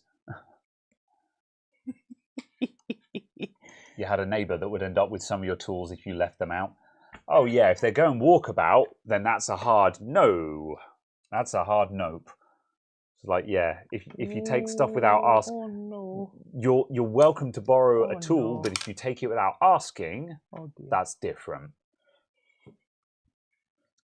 Funny story. When I was a kid, the first console I ever owned was a Game Boy Original, and it was the first computer game console I ever owned. So I was very proud of it because I saved up and I bought it with my own money, and I loved it. I played on it all the time, and a school friend from across the road used to hang out at our house after school until their parents got home from work. We had an agreement that they could hang out with us every day after school while their house was empty until their parents got home in the evening.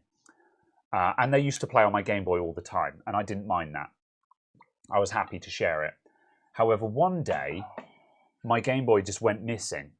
And what had happened was they had come in, taken the Game Boy out of my bedroom, and then gone across to their house with it. And that was a very, very different situation because it was not like, no, you took it out of our house without asking or telling us. So we didn't know it was gone and we didn't know where it had gone, and you didn't ask permission to take it out of the house. We didn't mind you just playing on the Game Boy. It was there to be shared. But now it's a different situation because you took it out the house without asking. So as an example, that's a different thing. So yeah. Never loan tools, even to friends, because your friends don't return them or get salty. Yeah, well, as I say, it depends. It's a very... That doesn't sound like they're your friends. Yeah, that's the thing. It's a really... It's a case-by-case basis. It depends on the tool, it depends on the friend, and it depends on the frequency. You know, like, it's also a case of how expensive is the tool? Is it a very specialist piece of equipment that is difficult to obtain? You know, like, if someone is coming in here borrowing my screwdrivers all the time, I'm going to be like, my dude, buy a screwdriver set, you know. Whereas if someone needs to come in here and borrow one of my EEPROM programmers to fix a BIOS, I'm like, okay, well, these are specialist tools. You know, I don't mind you borrowing it once in a blue moon because you're doing a thing. But then if they were doing that every week, I'd be like, okay, could you please buy your own now?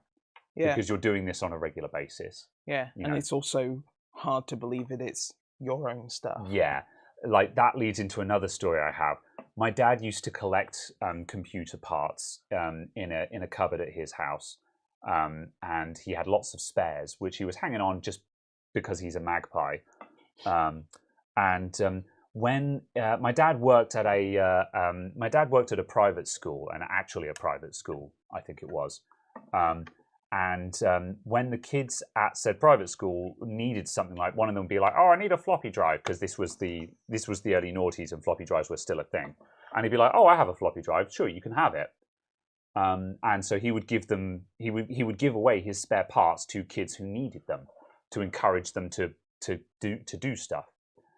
But then he later found out that when kids would be getting stuff from him and then selling them to their mates. And he's like, "No, I'm not giving this stuff away so you can sell it to make money. I was giving it to you because I thought you needed it." You know, and so, like you say, you know, if they're borrowing your tools that regularly, it sounds like it's not their stuff. It's like, well, if someone is now borrowing your tools to do work with, it's like, well, no, you're making profit on tools that you're borrowing from me. Please buy your own tools. Yeah. You know. Because like I don't compete with my friends, but like if I had a mate who was doing laptop repairs and he was borrowing my tools to do laptop repairs, I'd be like, now you're borrowing my tools for your competitive business. It's getting a bit weird. Yeah. You know. So it depends on the use case. It definitely, you know, it raises some interesting, it really is very case dependent. But there are some instances where it would be completely fine, but also some instances where it'd be like, no, this is in bad taste, you know.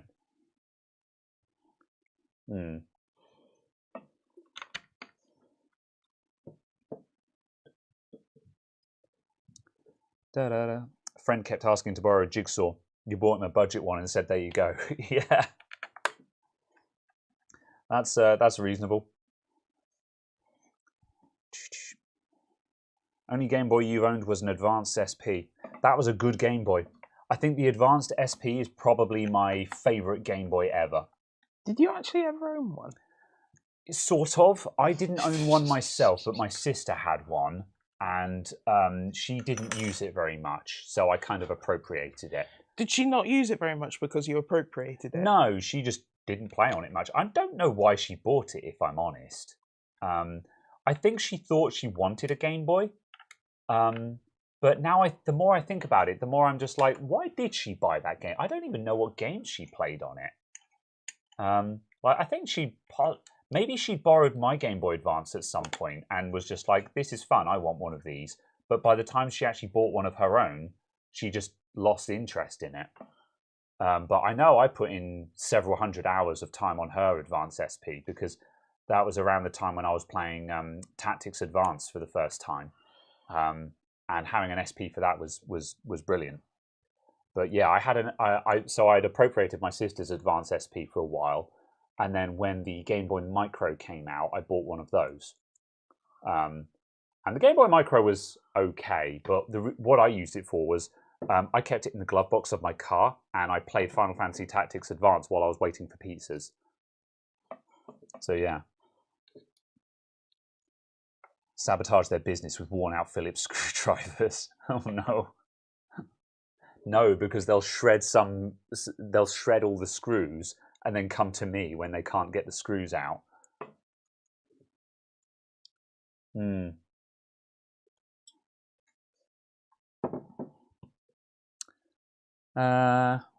Right. Has mining fizzled? I'm not sure. I think I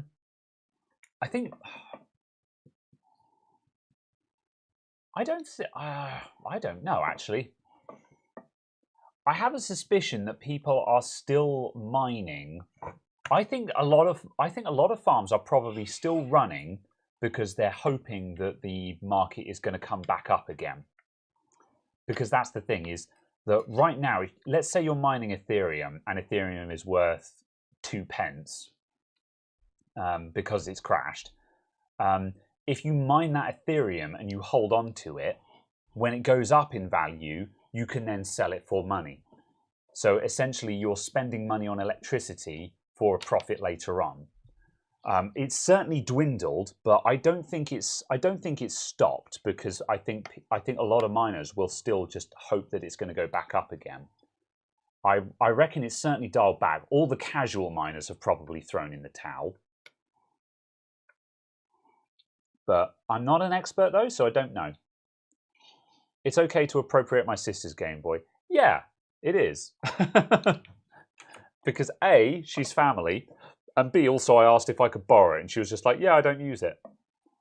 So yeah.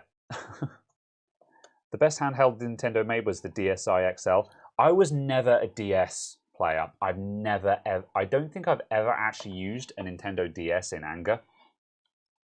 I just completely missed. By the time the DS rolled around, I was done with handhelds. So, Micro is very nice, very expensive now. Is it? That's interesting, because I've still got mine somewhere. Part of me is like, oh, if it's worth something, I'd sell it. I'm actually in a slight... yeah. I've kind of committed to, you know the frame thing, the exploded, I forget the name of it. The oh no. Yeah, the picture frame that you take apart. You've committed crime. The what? It sounded like you're like, I'm committed to crime. Oh right, yes. So, they've changed their company name and they've been advertising. A while back, I've got a review sample for a frame where you take, for example, your classic phone, you take it to bits and you mount all the bits in the frame, and it's an art piece. And I've got one of those for my Game Boy Advance original. But the problem is the frame is not very good, which is why I haven't done the review yet. I'm probably going to record it tonight, actually, and just be done with it. I'm not thrilled about it, because I can't recommend it. But I think I just need to do that and be done with it. But I have a suspicion I'm going to take flack over the fact that I'm taking apart a working advance. What's the problem? Do you want me to put the thing on? You see what I did to the screw? I mean, it's not completely shredded. No. It's not in great condition, but that's However, this fine. won't engage with it. Oh, does the thing go... Oh, okay. This will not engage with that screw, and I wanted to back out that screw. All right, let me grab the wearer. I'm also... I will allow you to... I need to... Yes, the bit. Where is the bit? The magnetic bit. The little bit. Oh, the small part. Oh, no, I had my eye on it just then. Now I can't see it. Uh-oh. Right, are you stepping away? Or are you just looking for the bit? Okay, right. The small part. Right, nobody move. I've dropped my contact lens. Uh-oh. Uh-oh, SpaghettiOs. I might have put... Okay, right, let's have a look. All right, stand by, everyone. This is going to be really boring while I look for a very small bit. Is that it? That's it. I found it. Excellent. All right, that should engage. Let's have a quick look. So, firstly, let's see if that screw is screwed. Okay, that's fine with a decent screwdriver.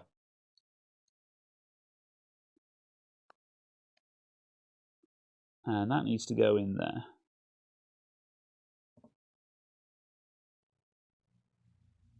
Okay, I see what's going on with that. It's a very tight fit.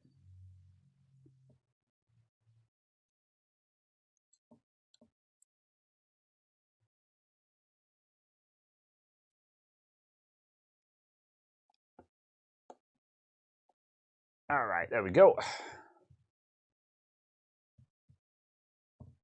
All sorted. Right, okay, it's sorted. Right, I'm going to catch up on the chat.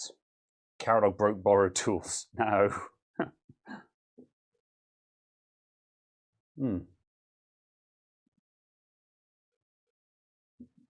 Right.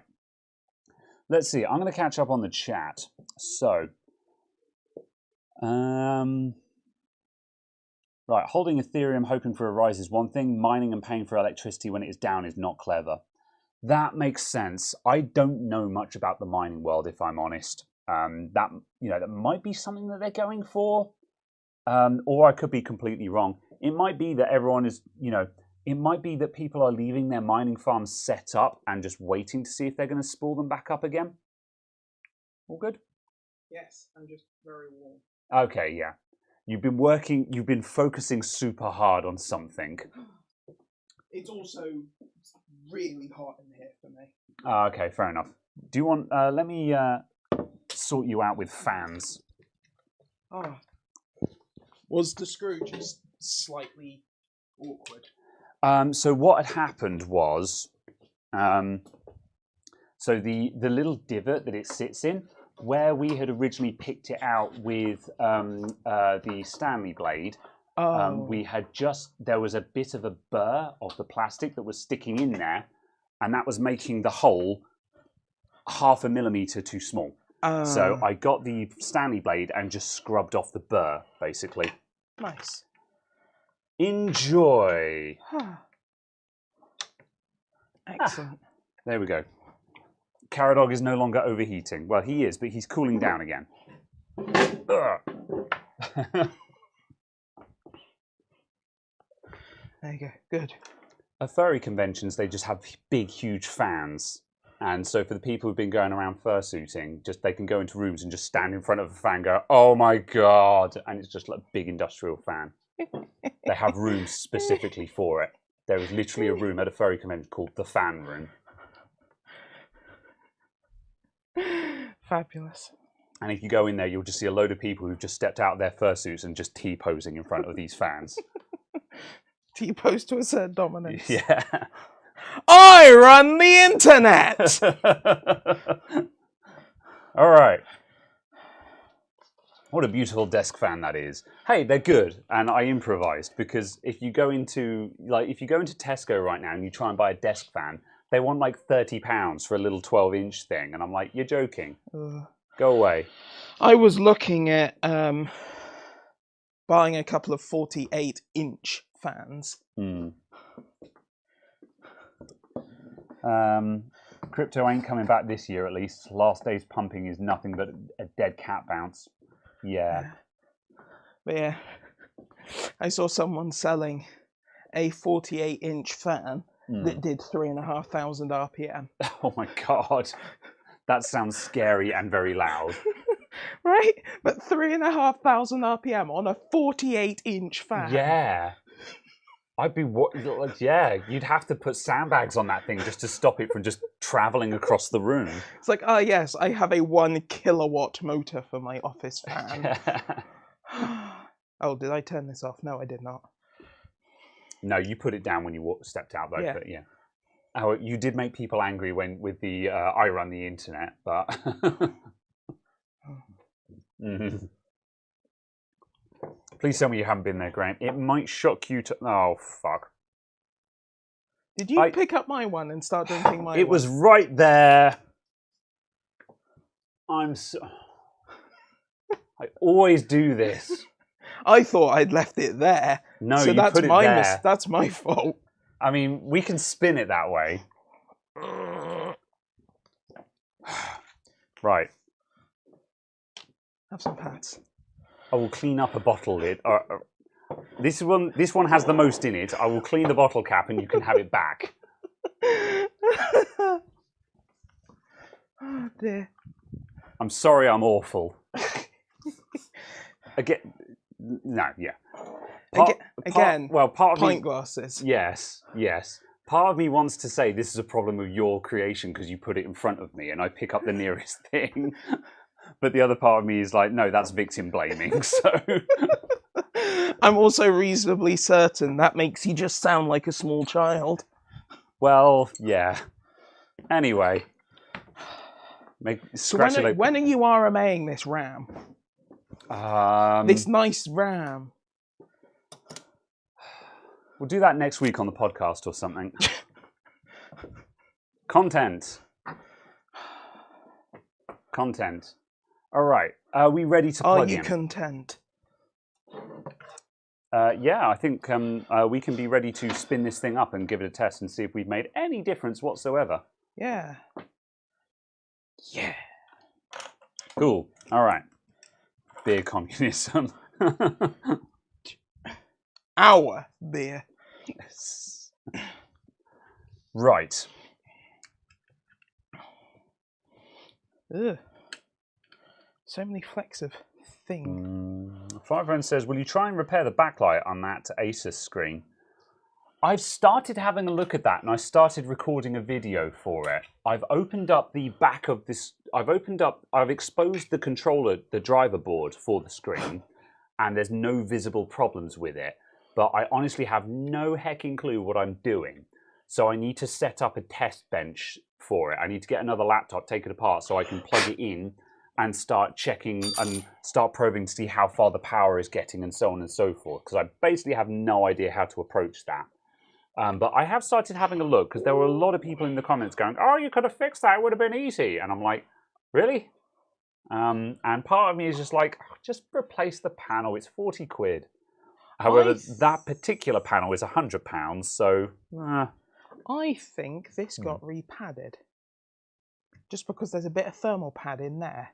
And there was a bit of thermal pad in one of these holes. Yeah. And I think it's already been repadded. Interesting. I mean, we'll find out. If this has made no difference, then it's reasonable to assume it probably already has been repadded. Because also Chris S said that he's seen them going up to 120 in bad conditions. Yeah. So, all things considered, 100 wasn't too bad. Yeah. I mean, it's still 15C more than my palette. Yeah, that is true. Yeah. And my palette is this tall. Yeah, and 15C is a big difference as well. Like that's a, you know, like if it was 5 degrees lower, I'd be like, that doesn't prove anything. But Yes. 50 degrees lock. Could you, thank you. And just, there we go.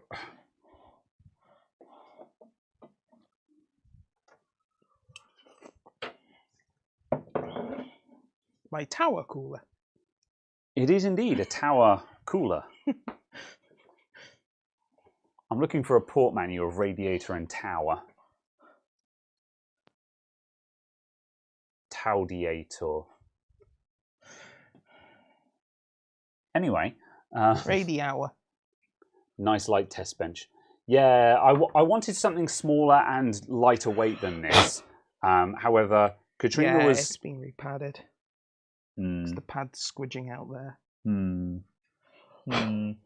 However, Katrina was generous enough to send this one in, and now I've got this one. Yes, it's big and heavy, but I was saying at the start of the stream, and Caradog and I were talking just before we went live, that we actually quite like it that way because it means that we can put all of the accessories in there. If we'd gotten a small and light one, it would have less utility, and whereas with this, we can have all of the spare fans and spare cables just all in there. And when we want to use it, we can just go on the desk and everything is there.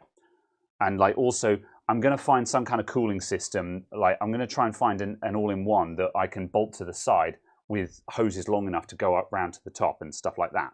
So it'll be good. Right. Ugh. FPGA Matt says he's got a 3090 FE non-repadded. That might be interesting if you want to spool that up and see what your hotspot temperature goes to, or your VRAM temperature. So yeah, if you want to, FPGA Matt, that'd be cool.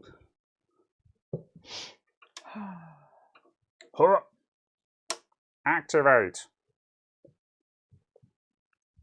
Bam. My eye was very close to that fan when it started spinning, and I was like, oh, I'm in danger. Why is it blowing in my eye?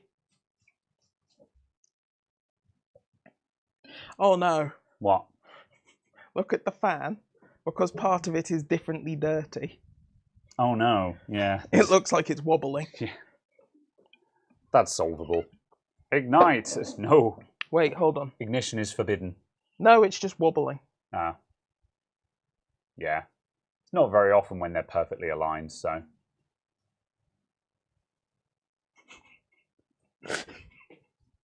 Nicht Finger gepoken. I'd say that to my partner when I bought a couple of these home for the flat. I said, I have sorted this out with some desk fans. Nicht Finger gepoken. You know? So. Not into hole. Indeed. Right. Okay. I'm going to back read the chat.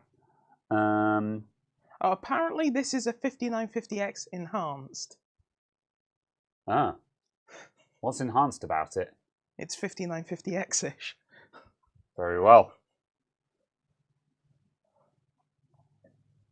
Also, it's red. It is red, and red is the fastest colour.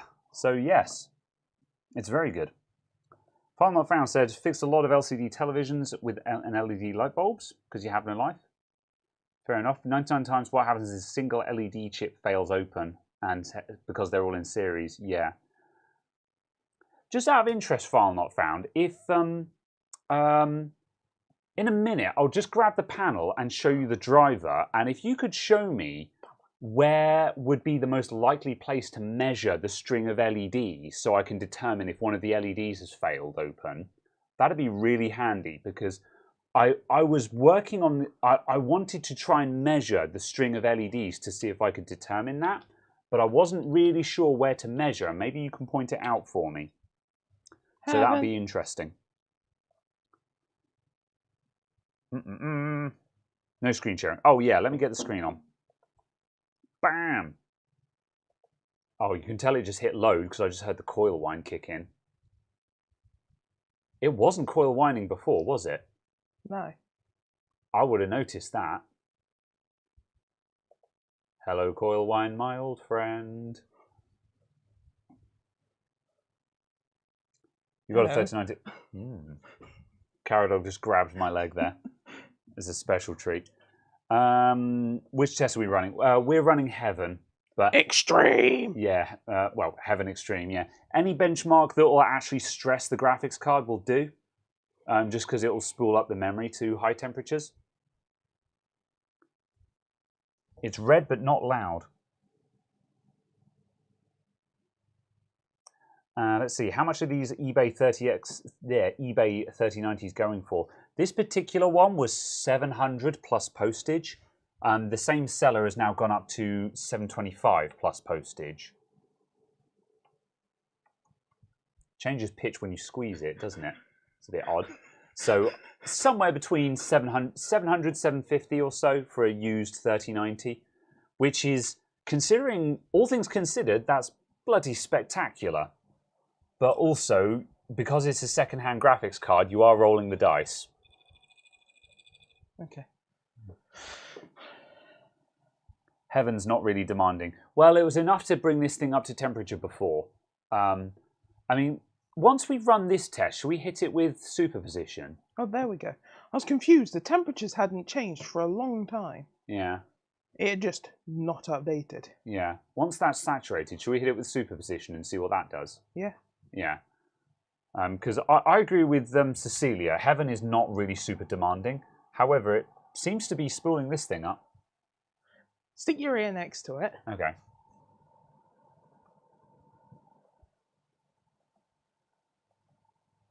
Can you hear it change? Yeah. I mean, it's still under load when in the background. Yeah. Right? Yeah. GPU core load. And can you bring Heaven up, but just push the window to one side so we can see hardware monitor? Split screen it. When you... no, hold on. When you do that, you're minimizing it. Yes. Yeah. Doing that, you're obviously not split screen minimizing it. Have Yeah. them both. No, that's fine. I was just trying to work out why the two were doing something different and hadn't... Yeah. Oh. I will go this way instead. Oh my god, Caradog, please. Just make both of them visible. There we go. Yes, okay. Now we have coil wine and we have load. Yeah. Because you were minimizing, it was going off load. Yeah, okay, there we go. Yes, we're on the extreme profile, yeah. Okay, right. Time Spy Extreme, way to go. Oh, sure, if you own it. Superposition is the easiest, because superposition is free. Time Spy Extreme, if you own it, then sure, you can run that. I do actually own I do own 3D Mark, so we could do that, but we'd have to download Steam and log into that, because I don't have it on hand. It's hard to measure the LED strip because they're an active component and series connection means a huge voltage drop. You should try injecting current limited 24.5 milliamps. Okay. You've never fixed laptop panels, so you're not sure. Okay, yeah. Yeah, file not found. Could you just send me a DM on Discord just saying hi or something? I probably won't get back to you on this tonight, but if you just drop me a DM just so I've got you in my recent DMs, and I'd love to get back to you on that. Because as I say, I'm kind of going into this and I want to go in blind because that's how I learn. But at the same time, I need a little bit of guidance. So yeah, that'd be awesome. Let's see. Mark Van Vilsen, water-cooled a 3090. Yeah, that is the way forward with these things if you can. Furmark is heavy, but for testing a couple of moments. Furmark will hit the VRMs, but it doesn't hit the core very hard. That's the problem with Furmark. Well, it's mostly the memory that we're fussed about as well, yeah, isn't it? And also we want to hit the core and the memory, and Furmark basically doesn't touch those. Furmark is a power virus. So, LER has a video where he diagnosed an LCD monitor backlight with blown LED. Okay, that might be interesting looking. Is this before or after the new thermal pads? Welcome in, Scaly. This is after the new thermal pads. However, we have seen we've seen telltale signs that this has been repadded before. So I have a suspicion that we've been wasting our time, which is unfortunate. but also kind of interesting because it does kind of show that if the card has been done in its lifetime, it's probably not worth redoing. I think that's what we've discovered today, isn't it? Mm. Or at least a case of it was done for sale. Yeah. That seems like an odd amount of effort to go to for the sake of sale. Maybe they, it's just like, imagine a seller actually caring about the condition of the item. Mm.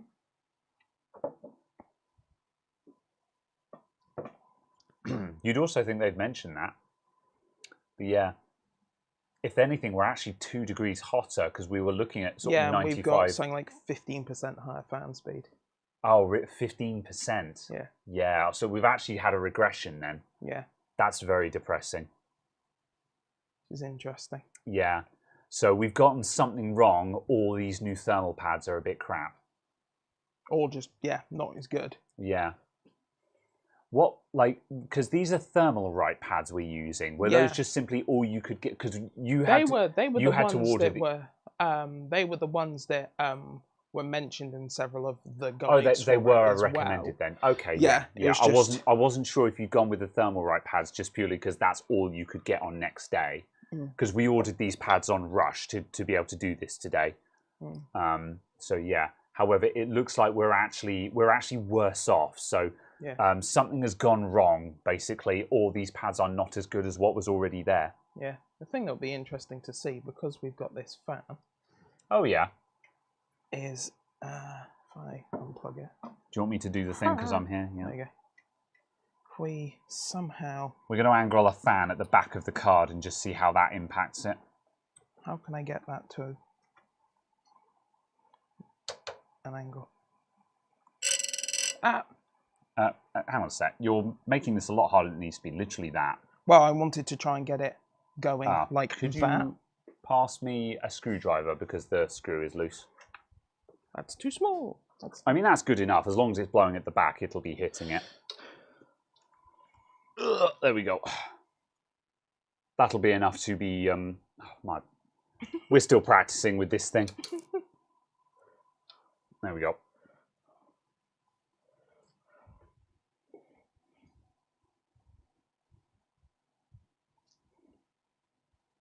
Yeah. We need to... I mean, that appears to have effectively immediately taken out 2 degrees. Interesting, yeah. Yeah, we should probably... 96. We need to set up the fan headers on this board so, pretty much everything is just at 100% because this is temperature controlled at the moment.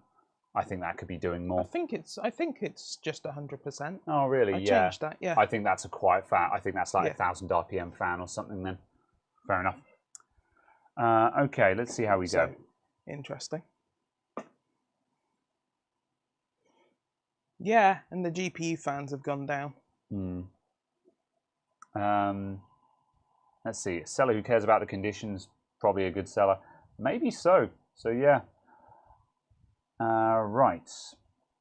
Can we change the frequency of each memory chip? No, we could underclock the memory to bring the temperature down, but then obviously you're losing performance. So underclocking the card, that's certainly a thing you can do if you want to bring your temperatures down.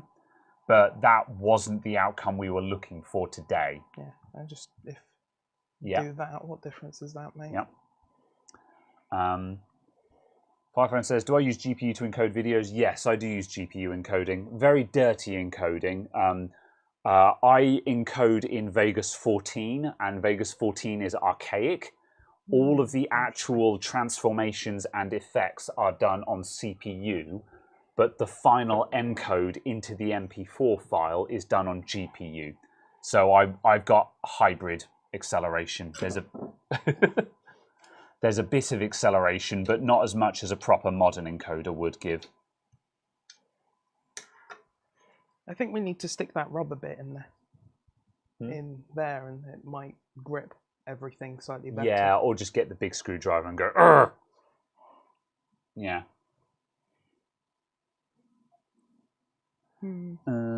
Let's see. FPGA Matt says, running Heaven, couple of minutes. Highest is only 74. Interesting. It will take it sort of 10 minutes or so for heat soak to set in.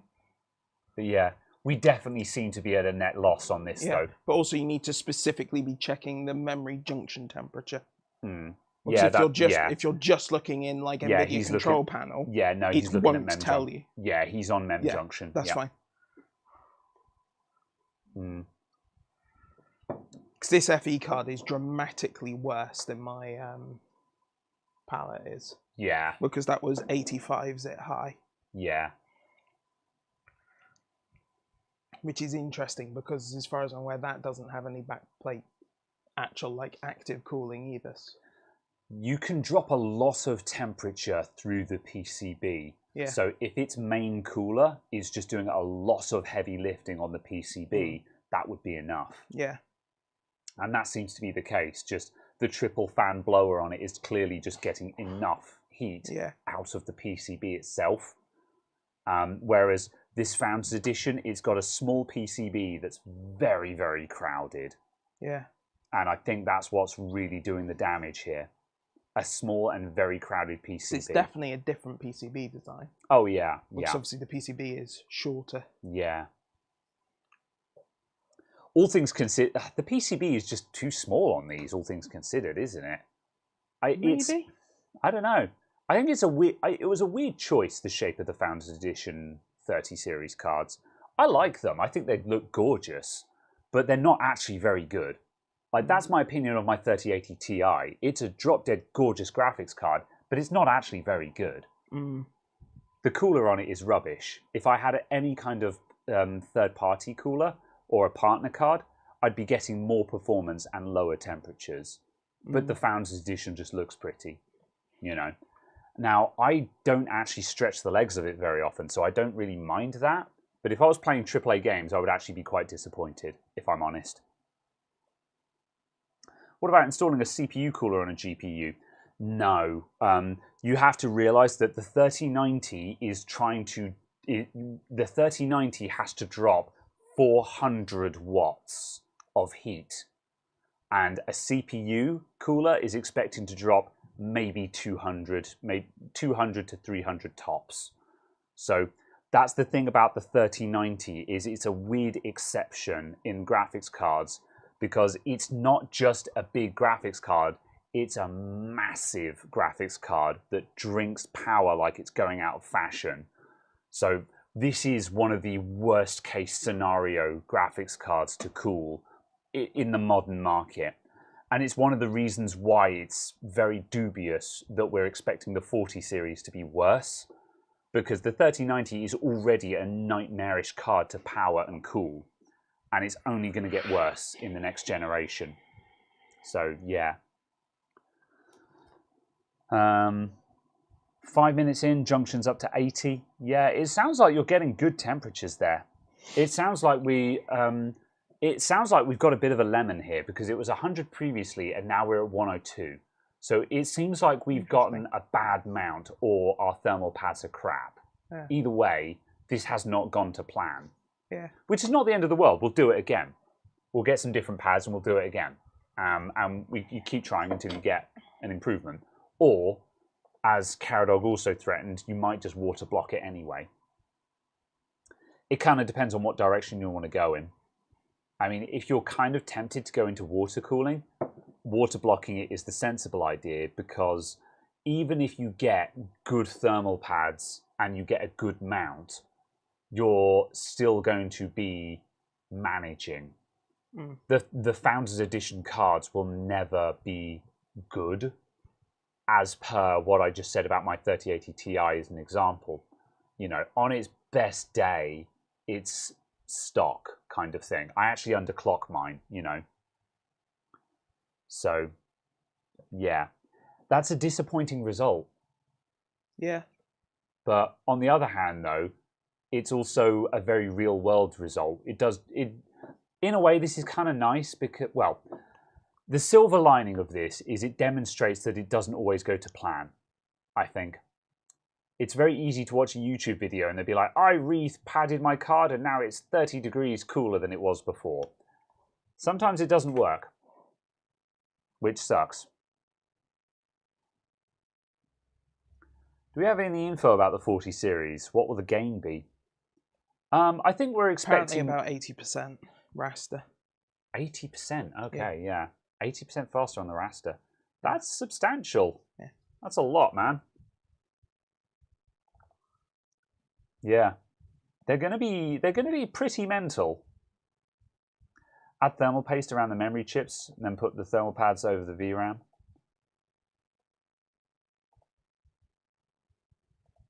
Is there any risk or problem caused by using slightly thicker than recommended pads? Yes. If you use the wrong pad size, the pads will only squish so much.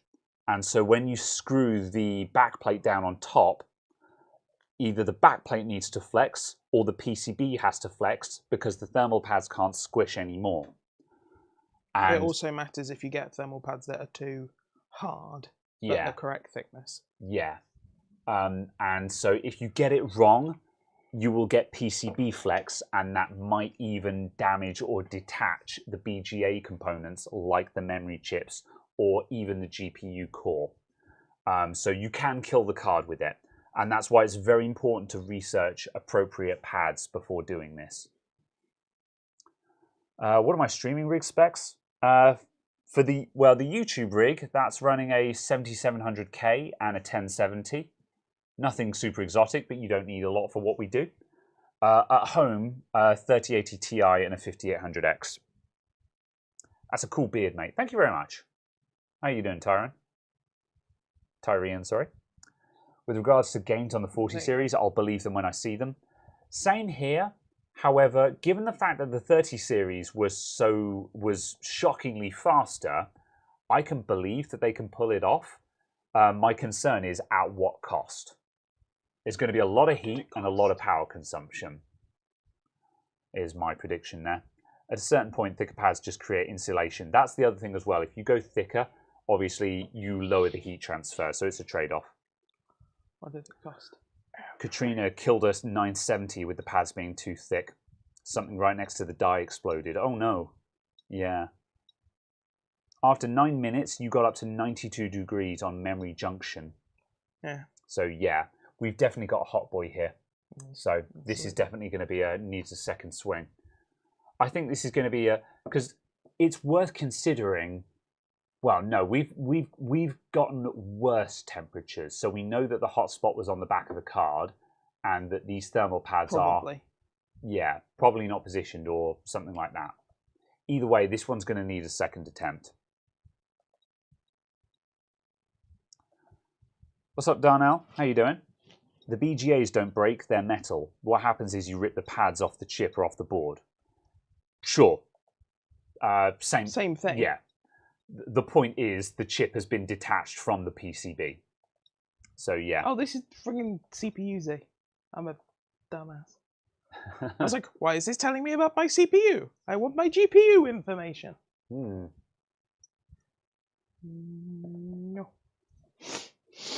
Yeah, the interesting thing will be that, you know, even right now, 3090s are 400-watt graphics cards, and they need a bonkers VRM setup on them. It is. I mean, the VRM setup on 3090s is shit. Absolute garbage. Yeah. The VRMs on 3090s are garbage. Yeah. And then Nvidia went 3090 Ti. Oh, look, we actually give a shit. Yeah. It's depressing. So that's the thing, is just on the next cards, they're going to need to be even better. Not massively. Not compared to the 3090 Ti VRMs. Yeah. Because the 3090 Ti, as far as we can tell, is a testing board carrier for the 4090. Interesting. Yeah. Apparently, are there any estimates on what the VRM is capable of on the 3090 Ti? Presumably, it's looking for 500. Depends on which one you buy. Yeah, fair enough. Because it'll be VBIOS. But yeah, apparently they are pin compatible. Yeah. Which is just an interesting situation. Yeah. Because there isn't a Founders Edition of the 3090 Ti, right? I'd imagine there is. Jensen had one when he announced it, didn't he? I don't know. He held up the 3090 Ti, But at the same time, that could and then have he had just to put been it down because it was too heavy. that could have just been a reference board. True, could have Not been a mock-up. Founders Yeah. Edition. Because obviously Well, no, there he there had is the cooler and everything. yeah, no, but that's what I'm saying. There is the Founders Edition. Yeah. There is the reference board. Yeah. There are partner models. Yeah. And then there are, obviously, you can get reference boards with partner coolers. Yeah. Fair enough. But yeah. Because I don't know how you're cooling 450 watt base TDP with this cooler. Yeah, that's fair. Use the thermal camera to look for hot spots. It's probably Hotspot, this. Yeah, it's probably too averaged by the backplate. I don't think my thermal camera will be good enough to identify which chip is hotter. If we still had it on and what's your plan? Are you gonna have another look? Yeah, basically. Okay, yeah. I was going to say because next time we turn it on, we could try that to see if there's anything to find. I think the only way we'd see something is if we were running it with the backplate off, which is not an option. So yeah. Interesting thought though. We'll have a look at it next time we turn it on. I'll get the thermal camera out and we'll see if it can spot anything. I'm not holding my breath though. Let's see.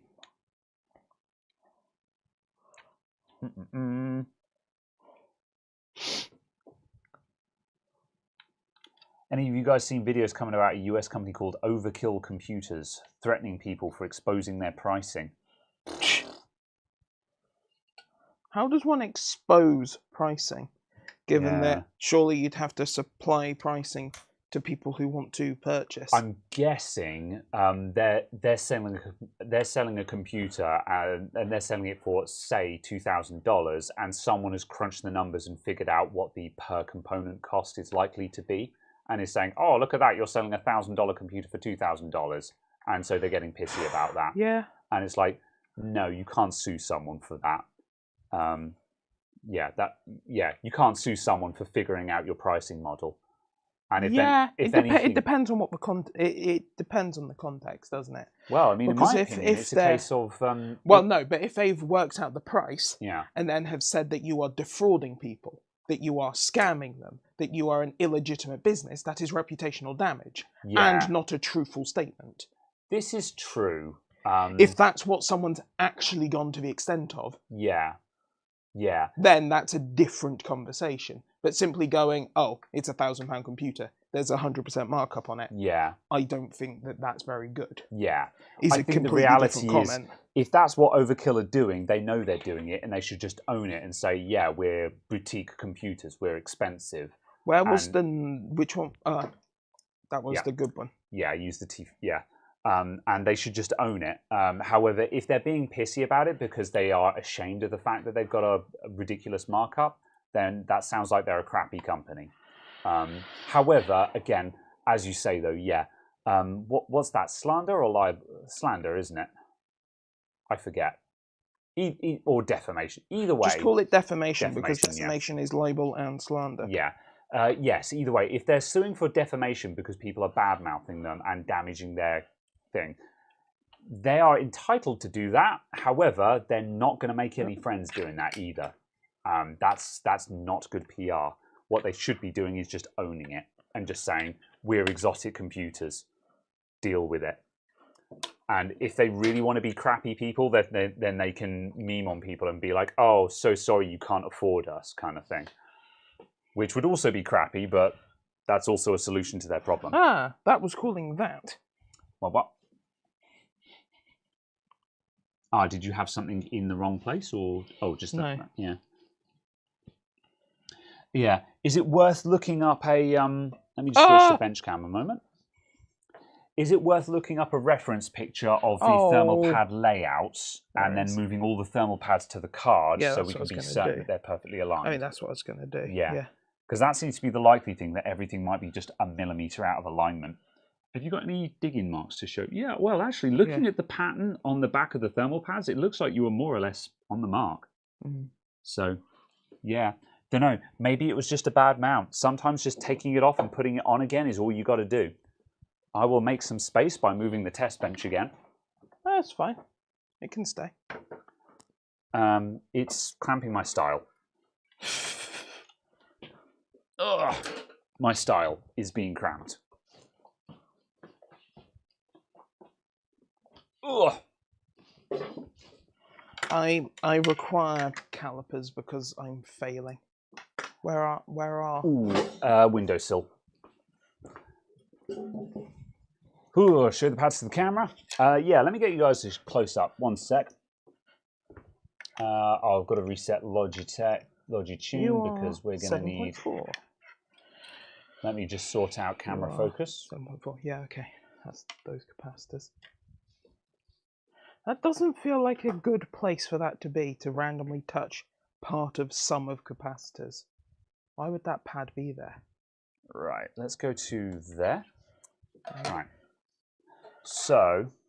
A couple of them have fallen off. Watch out for the fans. You watch out for the fans.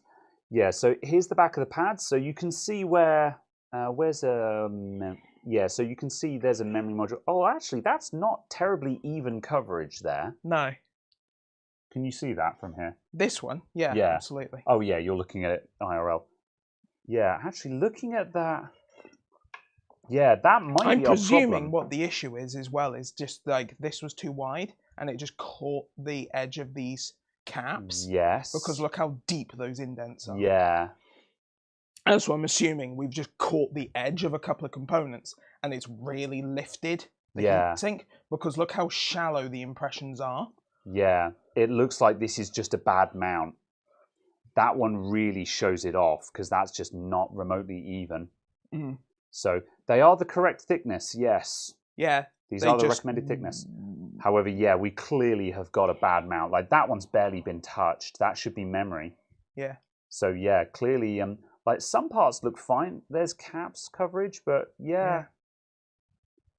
It almost looks like they're not the correct. Although if one part is lifting, then the whole thing is lifting. Yeah, exactly. That's the other thing as well. Like it's easy to look at that and go, "There's no way those are the correct thickness because none of them are impacting properly." Yeah. However, if one of them is pushing the whole plate up, then none of the plate will contact properly. Yeah. So I think certainly a huge majority of it won't. So it seems like we've just got a bad mount. All right. Yeah, absolutely. So are we going to just transfer to the card and take another swing at that then? Kind of. I was going to. Thank you. Grab the actual layout thing. Yeah. And just do a Google search. Yep. All right. Stand by. What I can do. I was going to say, do you want to grab the HDMI? Yeah, and then I can stick up a second. And then I can stick up a reference on the monitor for you. Mm. Oh, there you go. So, all right. We always put the pads on the components. Yes, we did. Someone else noted that earlier on. Yeah, I did it this way round only because I was taking a pad off and then replacing the pad. So I was just doing it that way round because they all stuck to this, and I was like, and I kind of thought that might work. Let's close that window just because we don't want to risk that, even though this system isn't live. Okay, right. 1 sec, I'm just setting up monitors, people. Display settings. I was going to say you are on duplicate. Yeah, I'm just changing that now. Right, I want extend. Extend. Keep.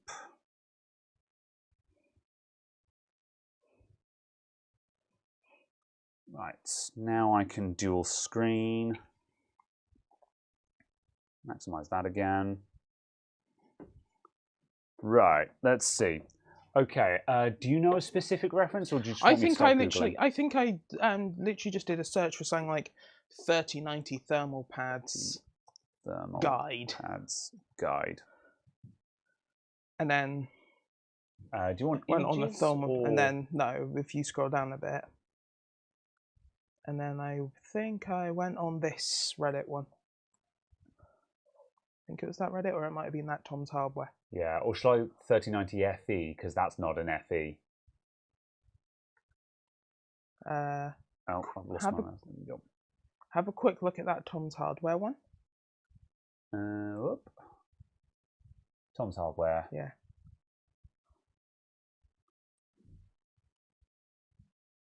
Yeah, that's the founders.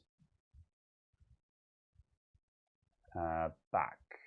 Is there another page? Oh, that is. Yeah. Oh, there. Yeah.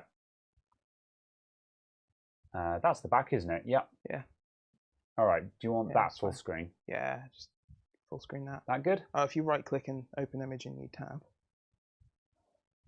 No. Oh, drag and drop it into a new tab then. Oh my days.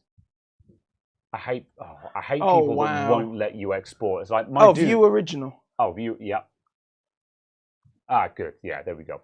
I was about to say, like, I can just screen cap this. Don't stop me from right-clicking save as. Do you know what I can do? Because I can just screen cap it. Yeah. Do you know what else I can do if you're going to stop me from screen capping it as well? Yeah. I have a capture card. Yeah. I will literally capture the output from my graphics card.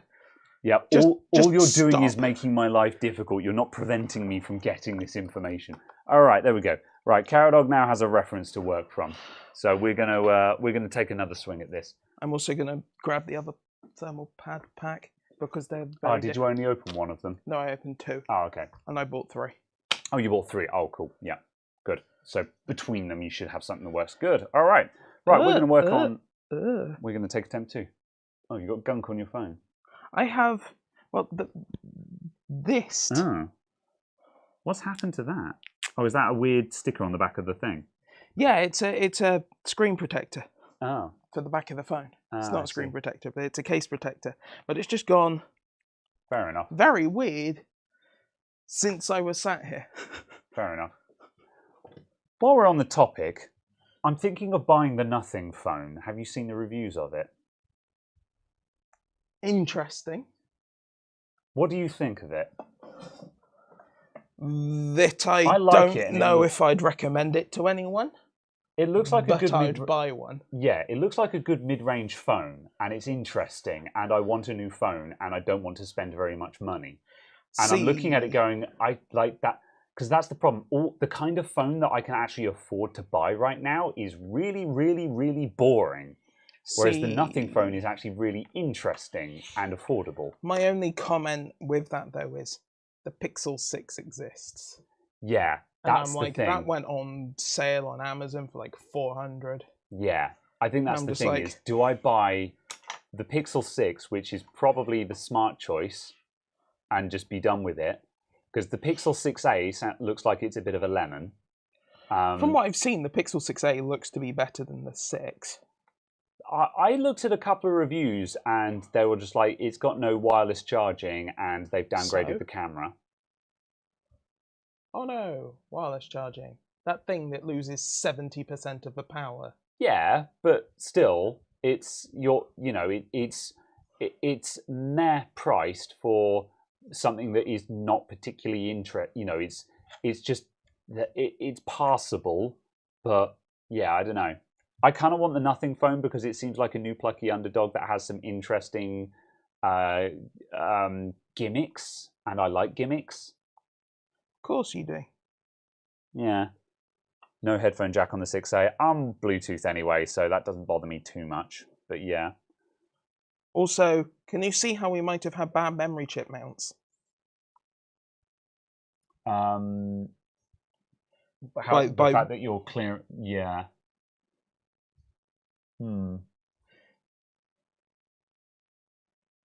Yeah, because if that doesn't compress, then it's not going to squish down onto the chip, is it? But also, we didn't get even any marks from these arms on there. Oh, yeah. Either. Yeah, because that should have crushed the edge of the pad, shouldn't it? See? Yeah. So I'm just like, what the hell went on there? Something was really wrong about that. I think this is a good lesson that... Wait, hold on. Oh. Oh, you got it. That was this side, which would have been there. Yeah. But even still, there's still minimal marking. Yeah. Yeah. Okay. Either I think your reasoning for putting the pads on the back plate instead, because you were doing like for like, is valid. But I think this is a very important lesson on why put it on the card. Absolutely. Basically, so it was also a case of kind of, does this work? Yeah, absolutely. And the answer is maybe. Yeah, I sometimes people will tell you something is bad and you shouldn't do it, but sometimes it's worth just doing it just so you can see why it's bad. Because the amount of times people will say, don't do this, and you'll say, why not? And they'll be like, just don't do that. And you're like, you don't know why not, do you?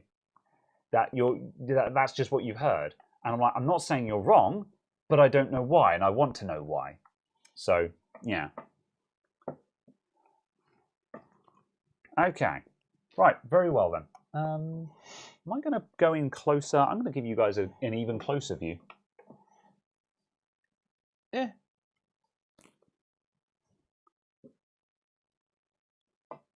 There we go.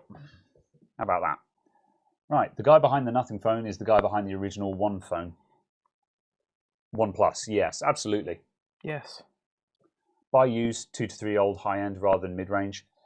That's the sensible thing, Cecilia. The last time I bought a mid-range smartphone, at the point when it was 18 months old and not very good, I was like, I'm not going to buy a mid-range phone again. I'm going to buy last year's flagship. And now I'm kind of, yeah. I put one in my basket earlier on today, but I didn't buy it. Oh, what, a Nothing phone? Yeah. However, I was like, I'm not going to buy it. I'm going to talk about it on the show so everyone can convince me not to buy it. I'm going to talk about it on the show and then go, Nothing, you should sponsor me. I mean, if you want to send me a review model to a channel that has never reviewed a phone before, sure, and doesn't do phone reviews, maybe. You bought the Fairphone 4 on Monday? Yeah. I kind of want to have a look at the Fairphone again and just see where they're up to these days, because I like what they're doing. That's fair. Pad too big. Yeah, we're going to cut down the pads as required. Nothing phone at 400. Yeah, the Nothing phone is 400 quid, which is not too shabby, really. And really, its only crime is it doesn't have a flagship chipset in it. However, all the reviewers these days are saying you don't need the latest CPU in your smartphone.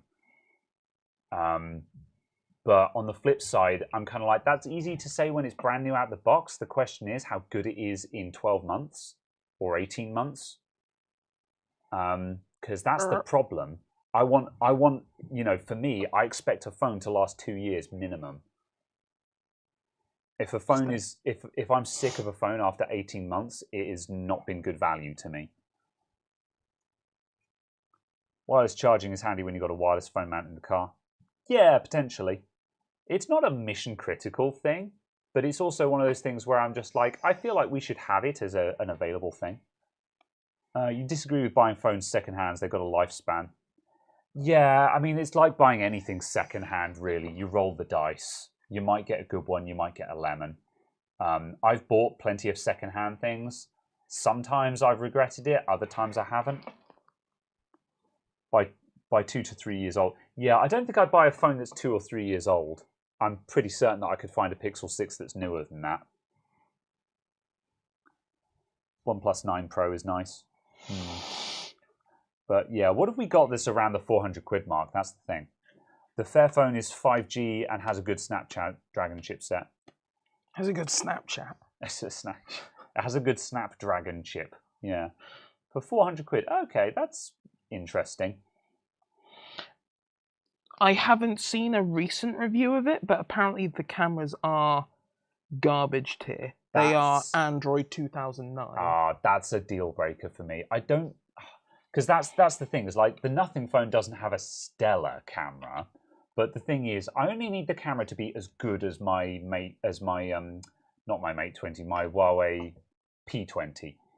I have a P20 I only need it at to the be moment. as good as my Mate. Yeah, waiting for I have a Huawei P20 here, and the camera on this doesn't change your world, but I only need something to be as good as this, and I'm pretty certain that a modern mid-range will match a flagship from 3 years ago.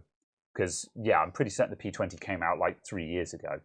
Because I bought it. It depends on which P20 you got, because there's like 87 versions. Oh, I see. I bought this P20 just as it was, just as the P21 or the P30 had come out, whatever the successor was.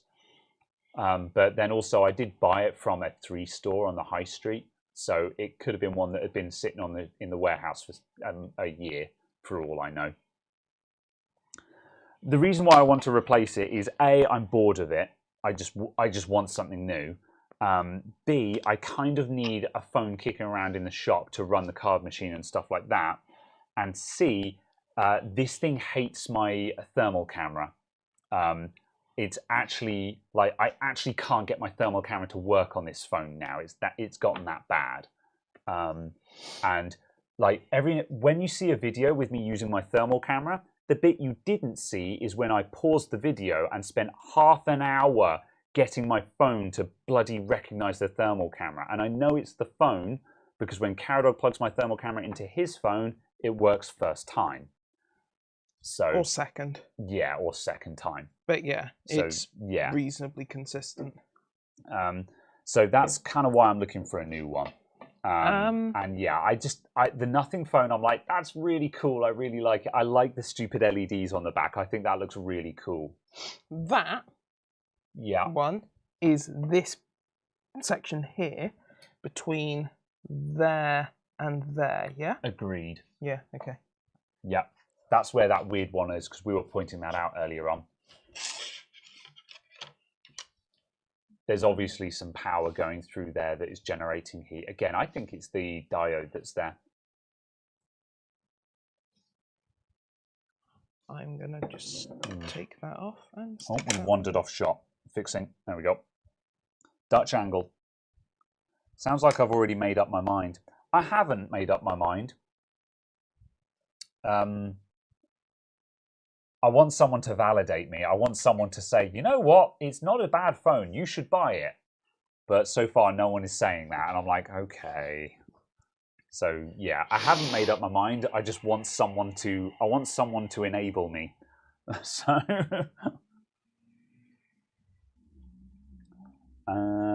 what was that one just up there?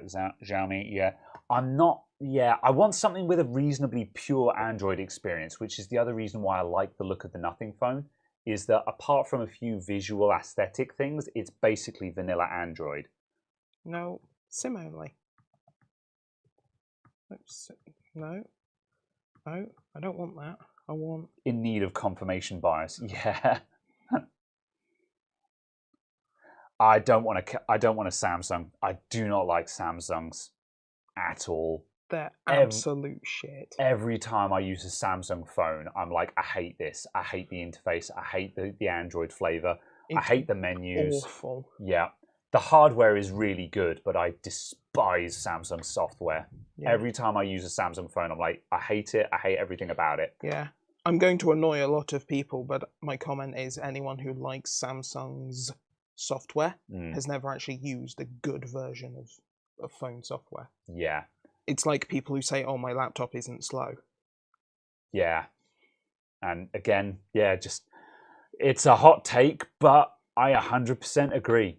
You know, versus, most of my phones have had fairly, not super vanilla. I've never used pure vanilla Android, but most of my phones have always been fairly light Android installs with minimal bloatware, minimal adjustment.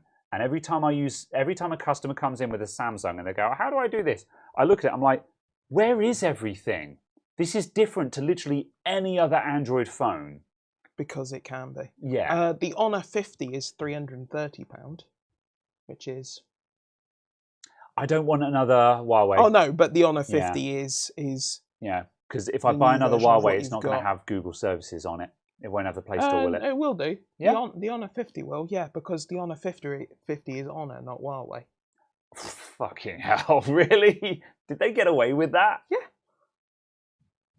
It goes to show that it's all show and pomp, isn't it? Yeah. Pixel 6a is £400. That's legitimately depressing that Huawei got blacklisted, but Honor didn't. And it's like, it's the same company! Technically, it isn't. It's still, yeah. It technically isn't because it has a different board of directors. Does it? Yeah. Oh, okay. All right, fair enough. Interesting. Now. Yeah. Oh, now. Okay. Did they branch it off? Did they? Okay. I can't help but feel that whoever the CEO is probably has a red telephone on his desk that goes to Xi Jinping's office. And Xi Jinping calls up and goes, I need those Americans, you know, or something. I don't know. What was that accent? There's a joke in there somewhere, and It was weirdly like Franco-Rusky. And I'm like, I don't know where you're going. I don't know. There's a something. Yeah. Xi Jinping is a prick. 1 plus Nord 2, 1 plus Nord 2 5G. That's 370. iPhone SE 3rd edition. See, I'm looking for that. Motorola Basically, Edge what 30. I want is either an interesting phone or a Pixel. Because as far as I'm concerned, the only reason not to buy a Pixel is because something else is more interesting. Because, for example, the thing about the because at the end of the day, the Pixel is vanilla Android, which is awesome, and it has probably and more or less, yeah. And they have flagship cameras on them, or you know, they have flagship photography. So and obviously you get all of the software and security updates because it's a Pixel.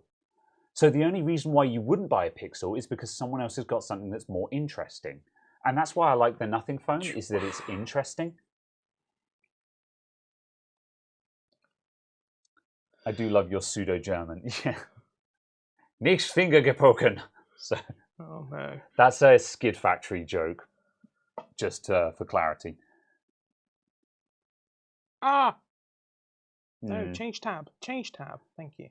Pixel 6, Pixel. Buy some BBK phone. What the hell is BBK? Oh boy.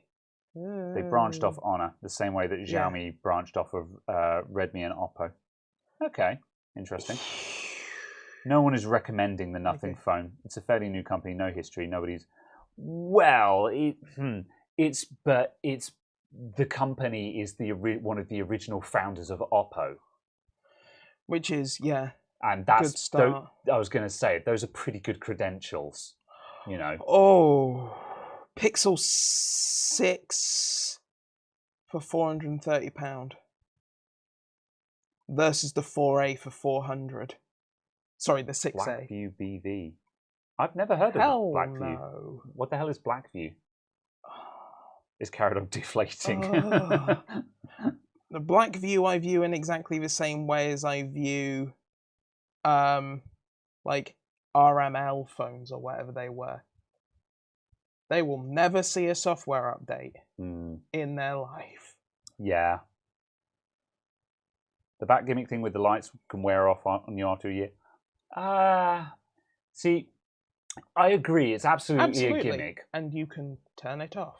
Well, that's the thing. I don't think I'll get bored of them because I like RGB. Yeah, I like but even if you did, you turn it off. Well, that's the thing, though. But I'm buying it because I like the lights. Yeah. But if you get bored of it, you turn it off. But that's the thing. I don't think I will get bored because I've always had a fascination with things that light up, which is one of the reasons why I kind of like the Nothing phone. Like, I get it. The glyph lights are a gimmick. That is 100% a gimmick. I entirely agree. I disagree. But I think they're really cool. I disagree. You think they're useful? I don't think they're 100% gimmick. Well, I think they are. It will be a gimmick unless we get this. At the moment, the software isn't there to program them to do useful things.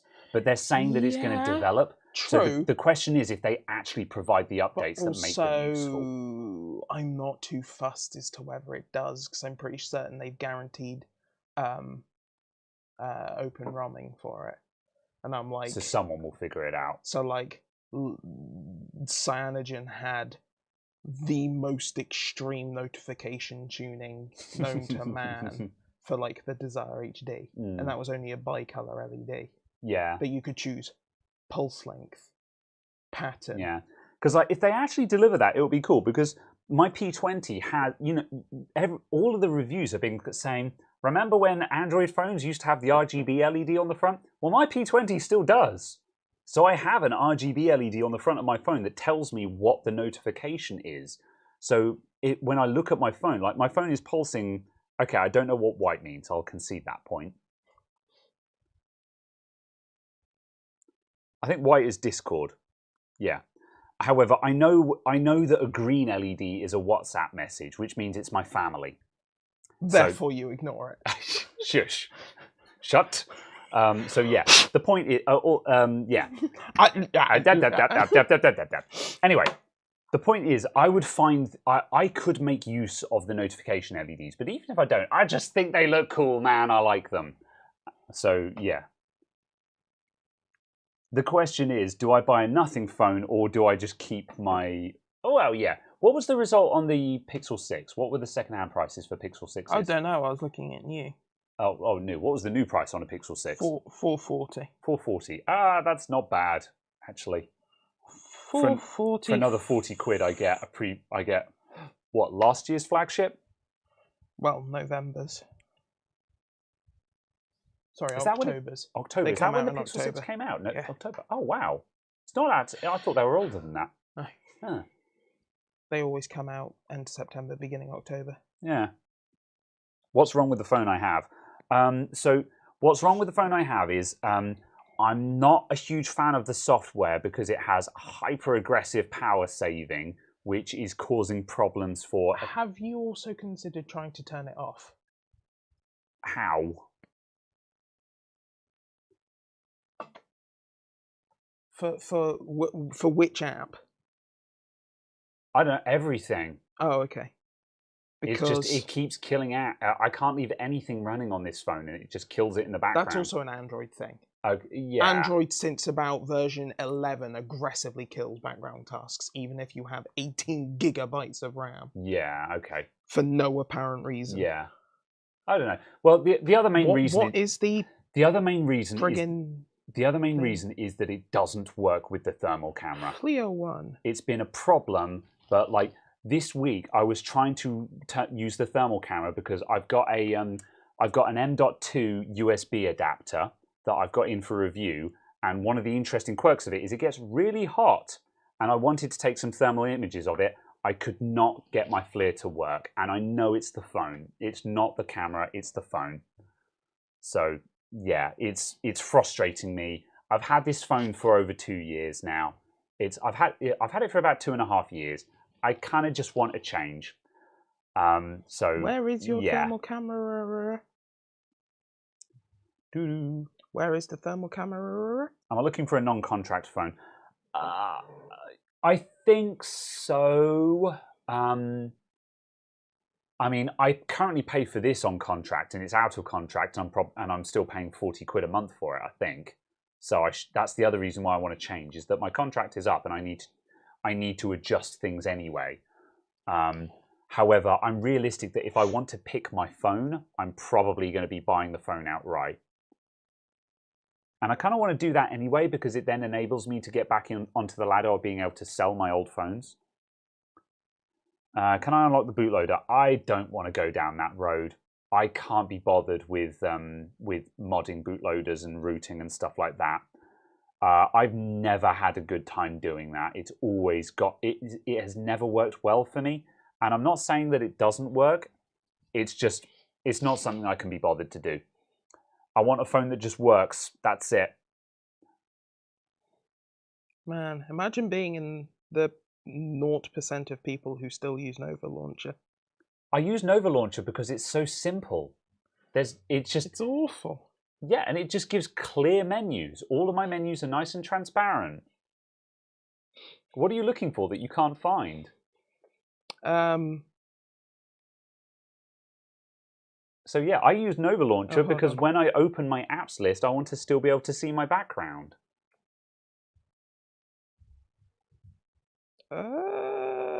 Yes. Let's try that. And also it gives me infinitely scrolling apps. There we go. I have found a thing. Where is your camera? Oh, okay. I have found a thing. Also, have all of the email notifications. Oh, I know. The reason why I haven't disabled the notifications was I was trying to remind myself that I need to do this. There we go, there's the FLIR. Yeah, Supermav likes Nova Launcher. Cheers. Oh. Oh, that didn't do what I expected it to do. Oh, I didn't turn it on. Yeah, you got to turn it on. Have you tried rebooting it? And then it'll take a couple of seconds. When the light goes out and starts blinking green, that means it's actually on, and then the app should launch. Because the app will launch, it just won't detect the thing. Now, if I reboot the phone, it'll give that prompt. Ah, see, that's interesting because it's actually given the prompt without rebooting the phone. But will it detect it?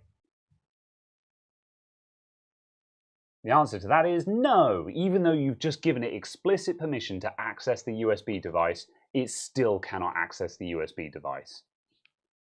And if I sound frustrated, it's because I wasted about an hour on Thursday trying to make this work and got very, very angry with it. And that's why I'm looking for a new phone. And I know that some gentleman in the chat could turn around and be like, have you considered getting a different thermal camera? I don't think that's going to solve the problem. I think this phone just hates add-ons. That's what I think is going to happen. I think if I got a different thermal camera, I'd have exactly the same issue with it. That's what I think is going to happen. Yeah, Arnold G is saying USB debug. I think that's already turned on. I think I tried turning that on to solve this already. But yeah.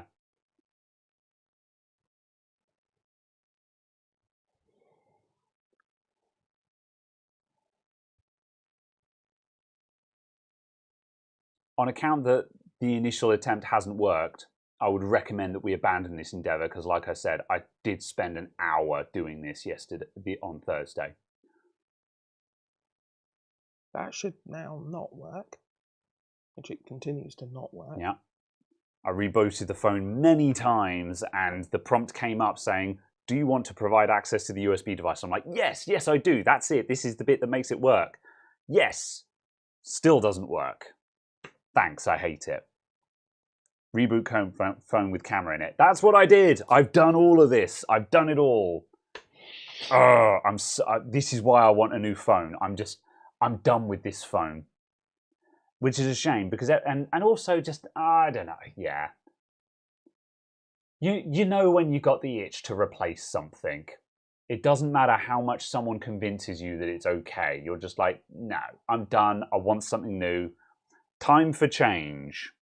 Time for change. What happened to the 3090? We got bored of it because we're looking at my phone now. We're still replacing pads on it. Enter lock screen password. Okay.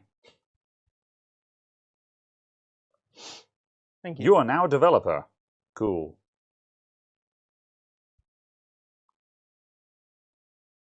Ignore me.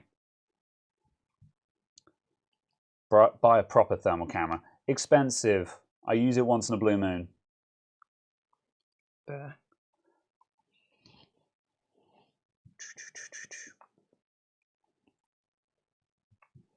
Oh wow, it supports literally just OEM unlock. That's cool.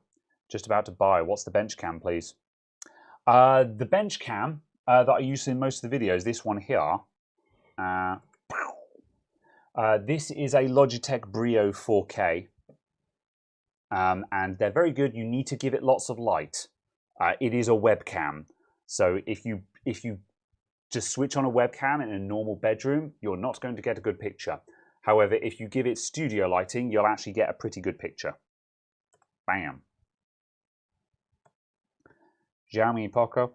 I'm not interested in a Chinese phone. I want a Pixel. Like, if I'm not, this is the thing. If I'm not buying the nothing phone, I'm going to buy a Pixel. This is literally the choice here. How do I multitasking? Swipe the fingerprint reader to the right. Or to the left, one or the other. How horrifying. That's the other thing as well. See, I can switch on the traditional buttons, but because it's got the fingerprint reader chin bar at the bottom of the screen, I feel compelled to use that. Whereas a modern phone would just not have the chin bar full stop and a nice modern in-screen fingerprint reader. You know, that's the thing about this phone. It's just out of date, man. Interesting. See what I mean? Have you still got the FLIR app installed No. on your? Yeah, fair enough. Oh yeah. Oh, hang on a sec. Extendo. There you go. Damn it.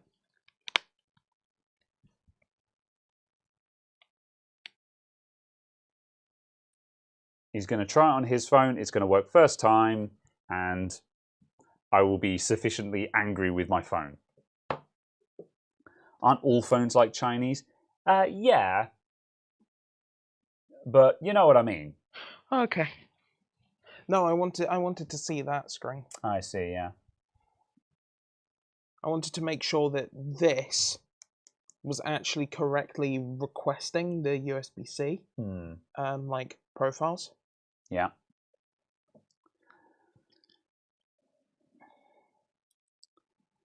Am I getting an Asus TUF A15 or F15 for your for college? Do you need a laptop with discrete graphics? If the answer is yes, then sure, get an Asus TUF and it will be fine. If the answer is no, get a Dell Latitude is my genuine advice. What thermal camera do we use? I have got a FLIR 1. It's not very exotic, but the camera is not the problem. Well, we'll find out in a sec, because Caradog is just downloading the FLIR app on his phone, and I'll bet money it's going to work first time. Allow FLIR 1 to access FLIR camera. Okay. And has the camera gone to sleep, or is it? Yeah, it is still on. Yeah, but it's flashing green, and when it's plugged into your phone, it pulses red. Right. Okay. Right. Try. Okay. So admittedly, it's okay. If it turns out that the camera is faulty now, I'm going to be very red-faced. Try just hot plugging the camera.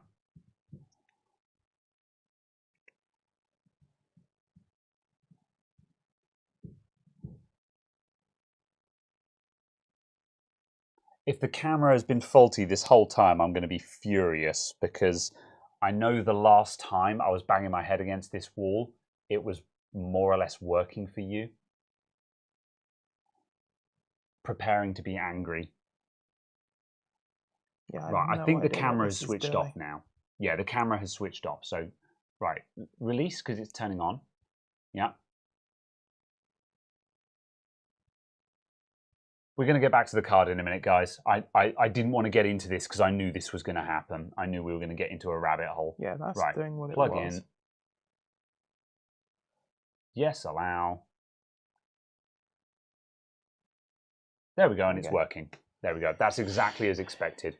So, and just for posterity, we can put it under the camera and see that it is working. Behold, thermal imaging. Yes. Haha. So yeah, there we go. It works. And yeah, you had to turn it off and on again, but as soon as you turned it off and on again, it worked, kind of thing. Yeah. So yeah, it's my phone. I'm positive. Yours again. Whoop. So if I plug this straight in after it was working, does it do something different? It launched the app. Yeah. So it knows it's connected. It just won't allow communication with it. It's maddening. It's infuriating because it's like, you know it's there. You just won't allow the app to talk to it. Yeah, odd. Yeah. This is why I'm so angry with it, because it's this close to working. Odd. I'm furious with it, and this is why I'm done with this phone, just for this reason alone. It's infuriated me because it's just interfering with things. Urgh. Right, okay. Katrina says, being left field, she uses a Nokia. Do Nokia still make phones? No. Ah.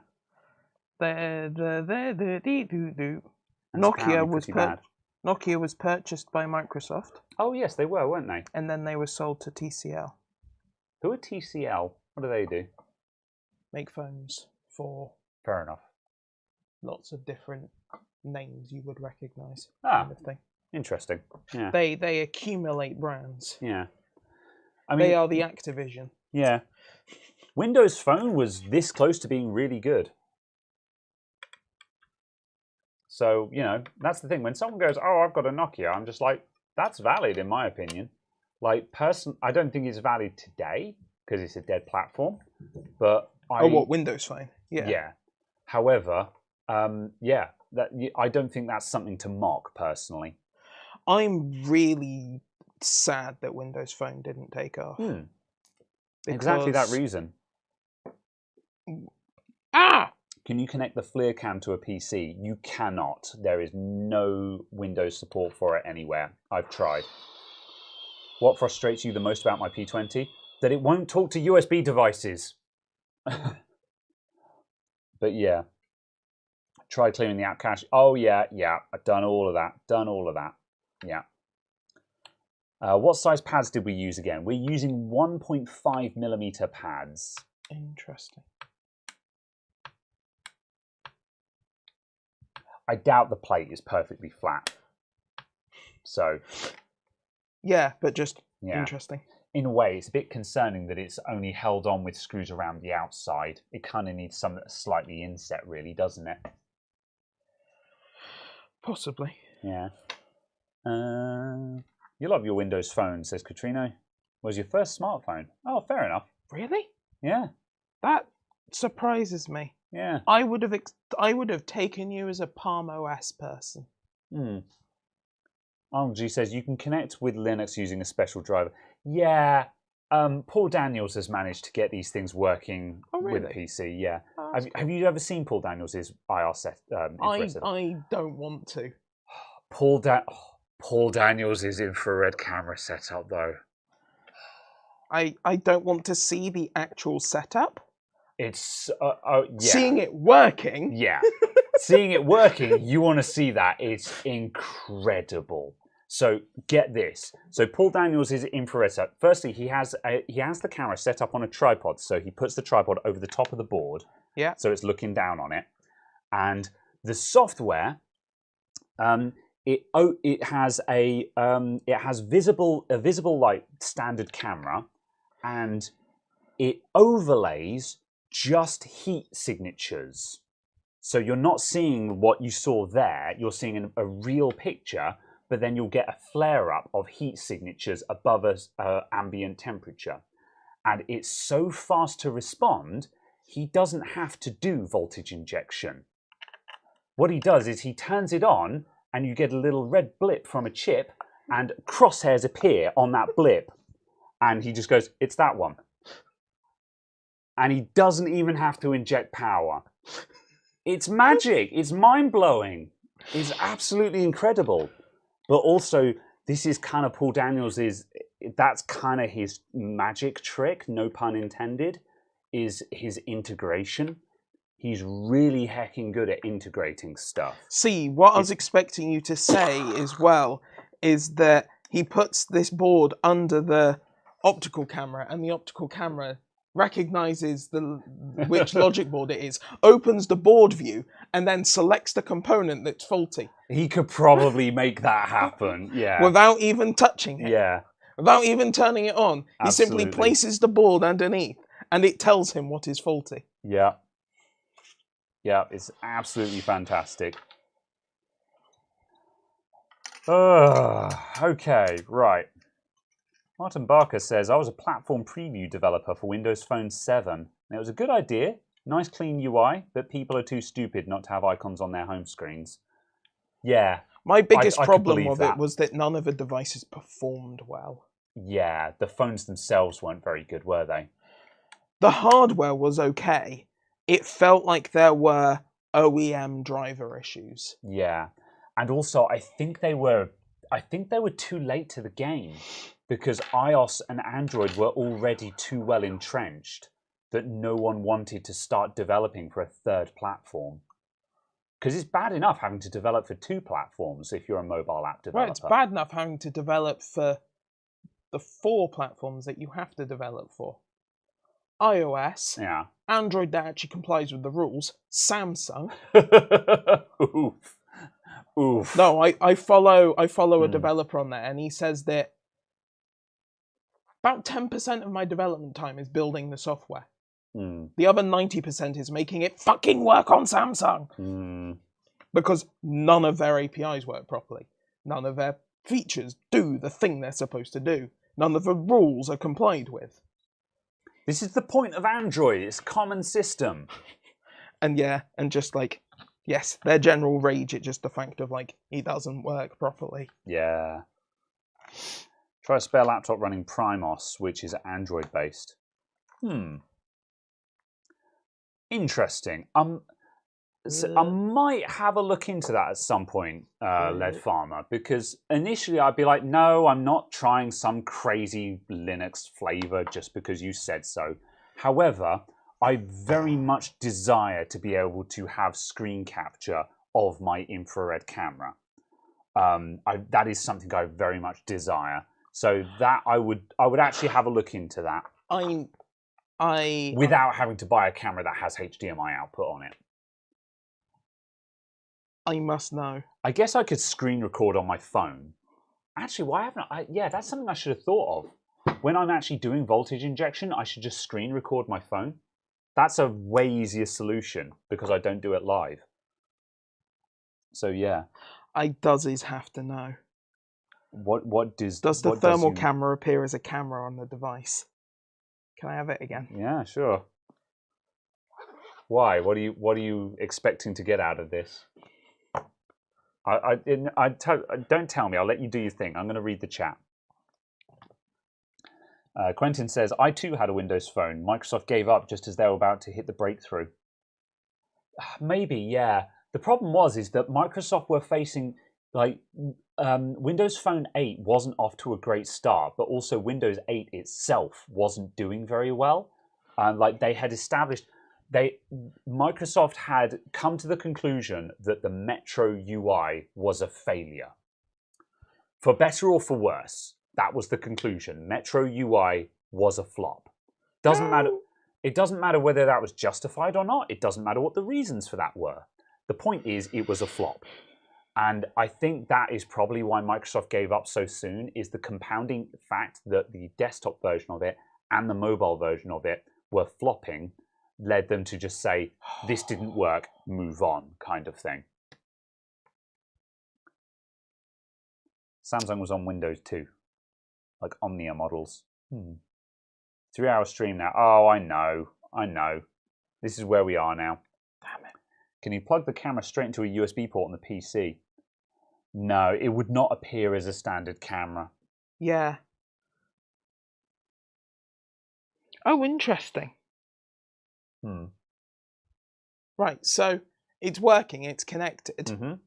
If you then go to the home screen, open another app, go back into the app, it has to reconnect. Which it does reasonably quickly. Yeah. But also, how is this camera so poorly lined up? That's awful. The alignment is set up for something that's 2 centimeters away. It isn't. Oh, okay. In that case, it's just reset. I think it's that one. No, that's calibration. Is that one? Nope. This app is garbage. Somewhere in the app there is the calibration. I'll switch again because we're looking at this. Somewhere in the app there is a calibration that changes the alignment. You have to slide in from some direction. Photo or video? No, try sliding in from different directions.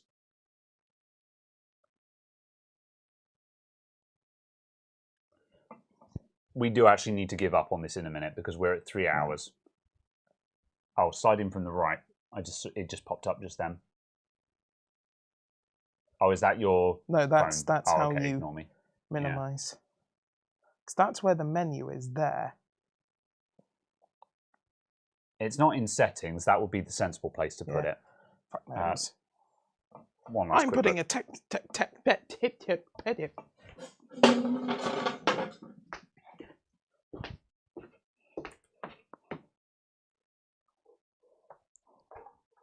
No, I'm giving up. I don't care. It angers me. It angers me, Caradog. We're on very long. Yeah. All right. Right. Let's find out. Let's find out if we win. in before the VRAM temperatures are at 120. And before they're even worse. Yeah, in before it's even worse, and we've just broken a 3090.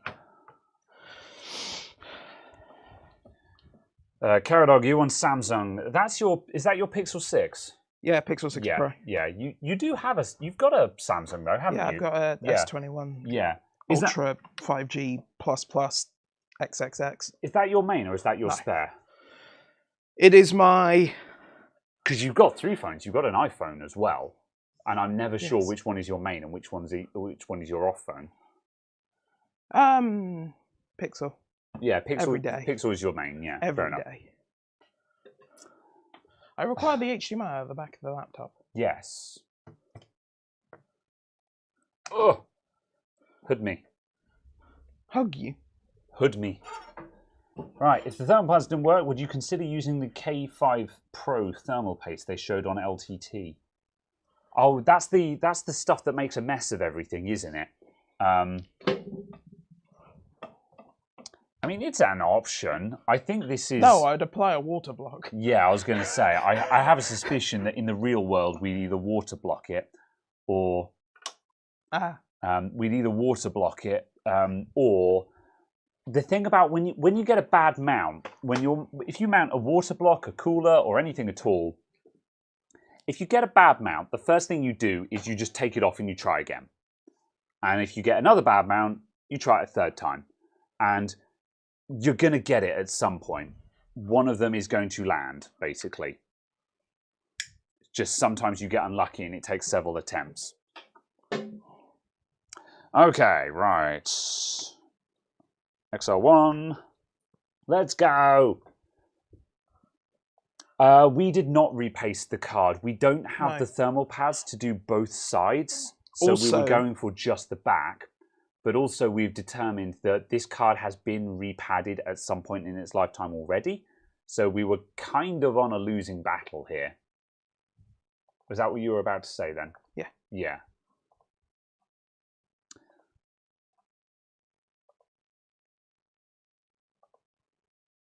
Scroll.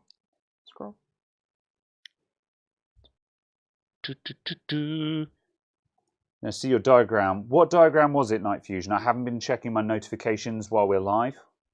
If it was a diagram of thermal pad setups, we already have one of those. We Googled it. So. Right. 72 degrees. So I think we need about 10 minutes to get up to temperature again. I think we're going to run this and then we're going to wrap up. And either we're going to be like, hooray, we're at 95 and slightly lower fan speed, or we're going to go up to 105 and cry.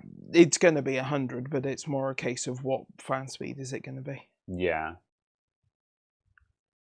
Do you reckon it's targeting 100 then? Well, also just the fact of it had been repasted anyway. Yeah. Or repadded.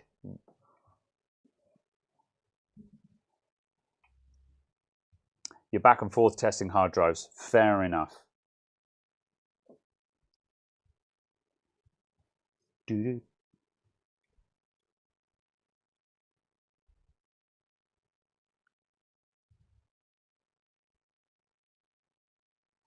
Fans are beginning to ramp up. I mean, they're at the same 30% they were when I clicked go. The CPU fans. Oh, I see. 86. Oh, down to 84. Yeah. But the fans are still at 30%. What was our original fan speed when on stock? It was something. That's what are we actually aiming to beat here? 46. 46% fan speed. 46 at 100. Yeah, basically. 46 at 100 is our number to beat. Yeah. At 6 minutes. At 6 minutes, okay, yeah. Yeah, we're only a couple of minutes in at the moment, aren't we? So. Yeah. Is there a timer somewhere? Where did you get the 6 minutes from? Oh yeah. From hardware info. Heckin' space heater. Any coil wine? Yeah, we've got coil wine again, but that might just be luck of the draw. Just depend, you know. Night Fusion wants to know if you're interested in selling this 3090. Yes. DM him for details. You'll have to offer me a price.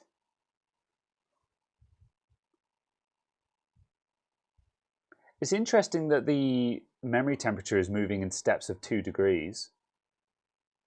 Yeah, that's why it's going down, I presume.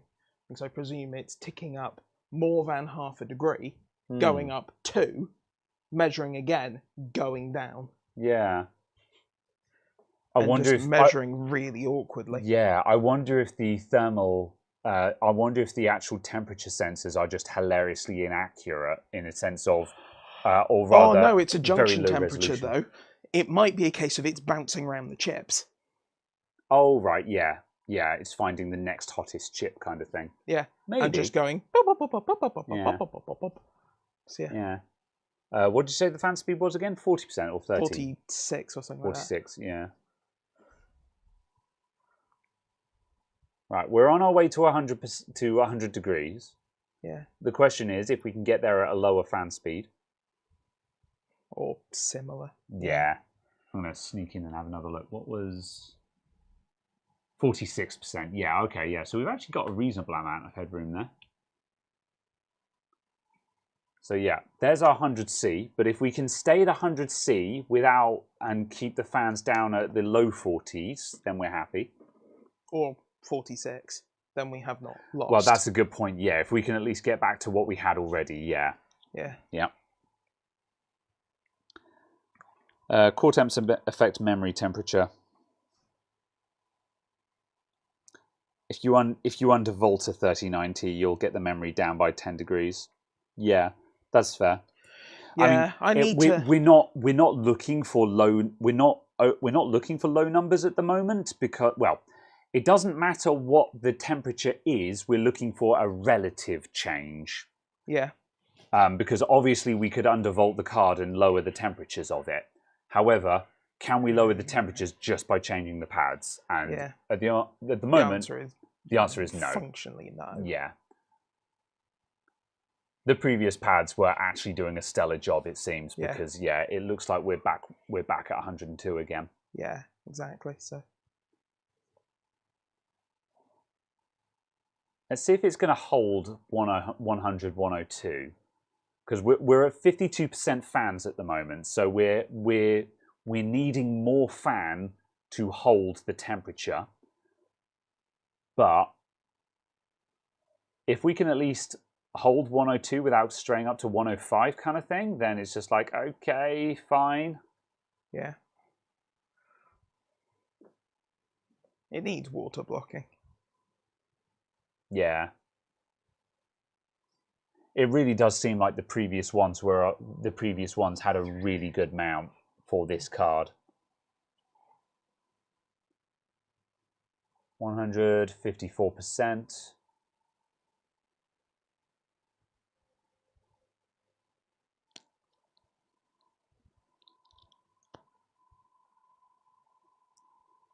Doo-doo. You need another card because your Palette 3070 Ti is all you could get. Yeah, that's still a decent GPU. I'd only change that if you need to, personally. Remember that the air is hot in the shop. Ambient is okay in here. It's not devastatingly hot. But it's also a case of I'm not explicitly looking at what the numbers Yeah. are, Also, what the relative numbers are. The ambient has been roughly the same all afternoon is the important thing. Yeah.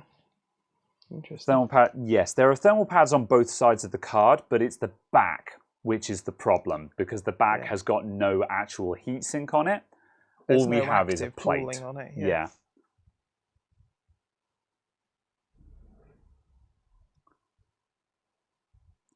RTX 20 series has some problems with alien invaders. Yeah, memory errors. Oh, interesting. Now we're down to 98. Let's see.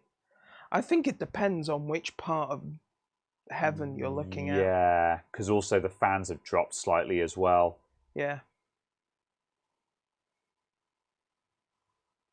So yeah, this was not really a perfect test, No.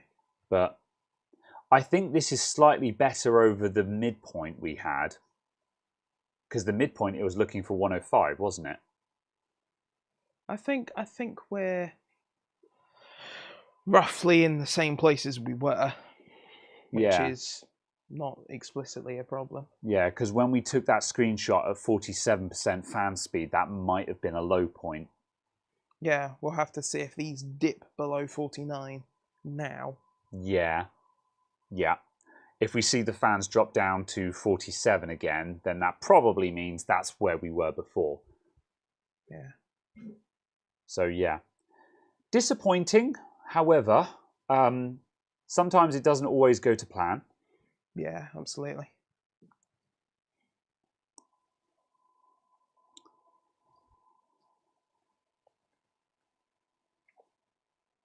Graham is down to the last t-shirt, so it must have been hot. Yes, this is true.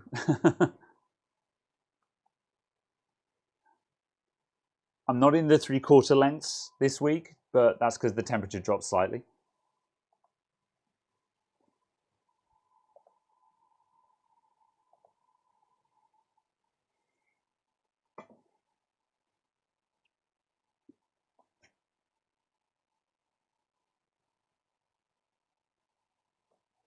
That looks like it's holding, doesn't it? Yeah.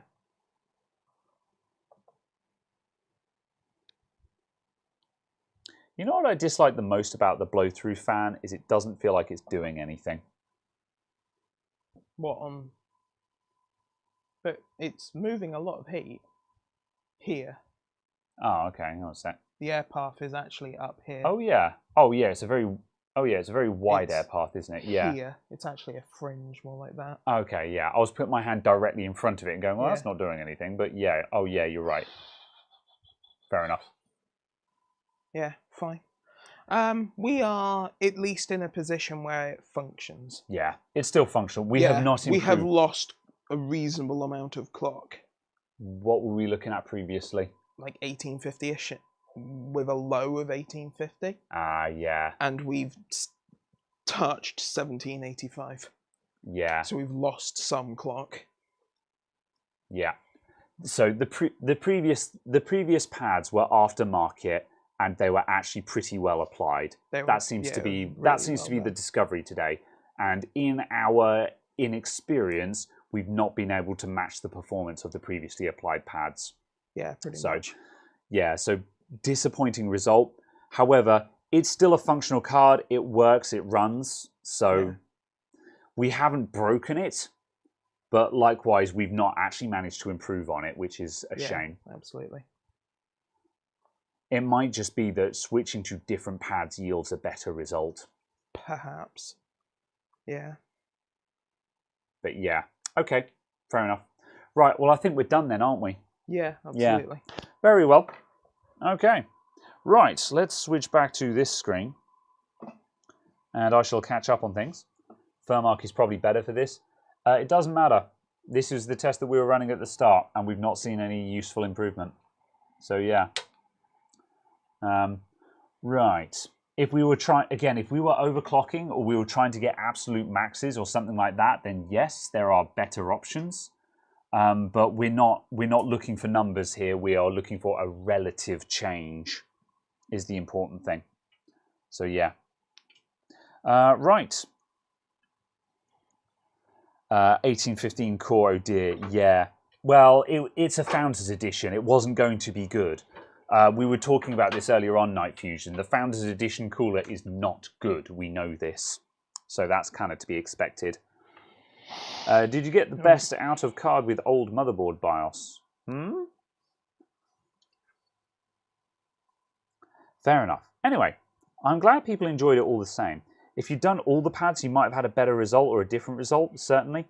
Well, it's the back pads that are the ones that are the hot ones.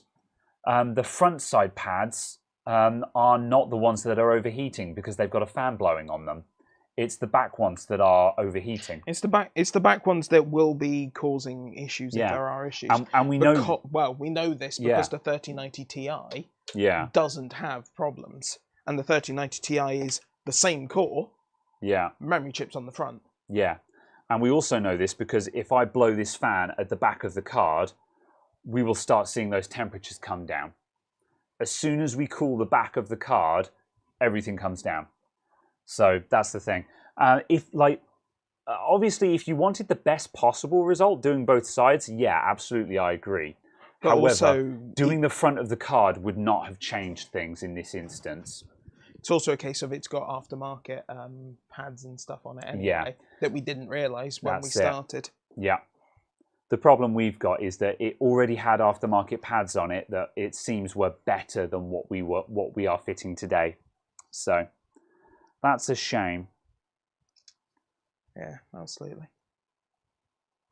Right. Who cares about the card? The star of the show was the new test bench. Yeah! Well, the test bench seems to work quite well. I'm quite happy with that. And yeah, I like this quite a lot. And like earlier on today, I had a different motherboard on it. And when Caradog rocked up today, I went thumb screws, motherboard off, different motherboard on. And it did exactly what we wanted it to do. So yeah. Is that starting to scrub off temperature? It's not really aimed at the back very well. No, but the fan speed's gone down by like 1%. Yeah, fine. So give it time. The bench is almost professional. Almost! How very dare. All right. Okay. Right, anyway. Let's wrap up because it's time to go. Oh, God, it's 3 hours, 38 minutes long. We're off. We're leaving. I've enjoyed this conversation in English. Have you? Absolutely. Good. All right, we're leaving. Thank you for coming. Thank you for coming, everyone. Thank you for tuning in. We'll see you next week with something else. With another thing. With another thing. Perhaps Graham will have purchased something random off of eBay. I did that last week. Yeah. And it went better than this. Oh, well. All right. See you next time, folks. Bye, everyone. Cheerio. Bye. Bye. Ciao. Goodbye. Goodbye.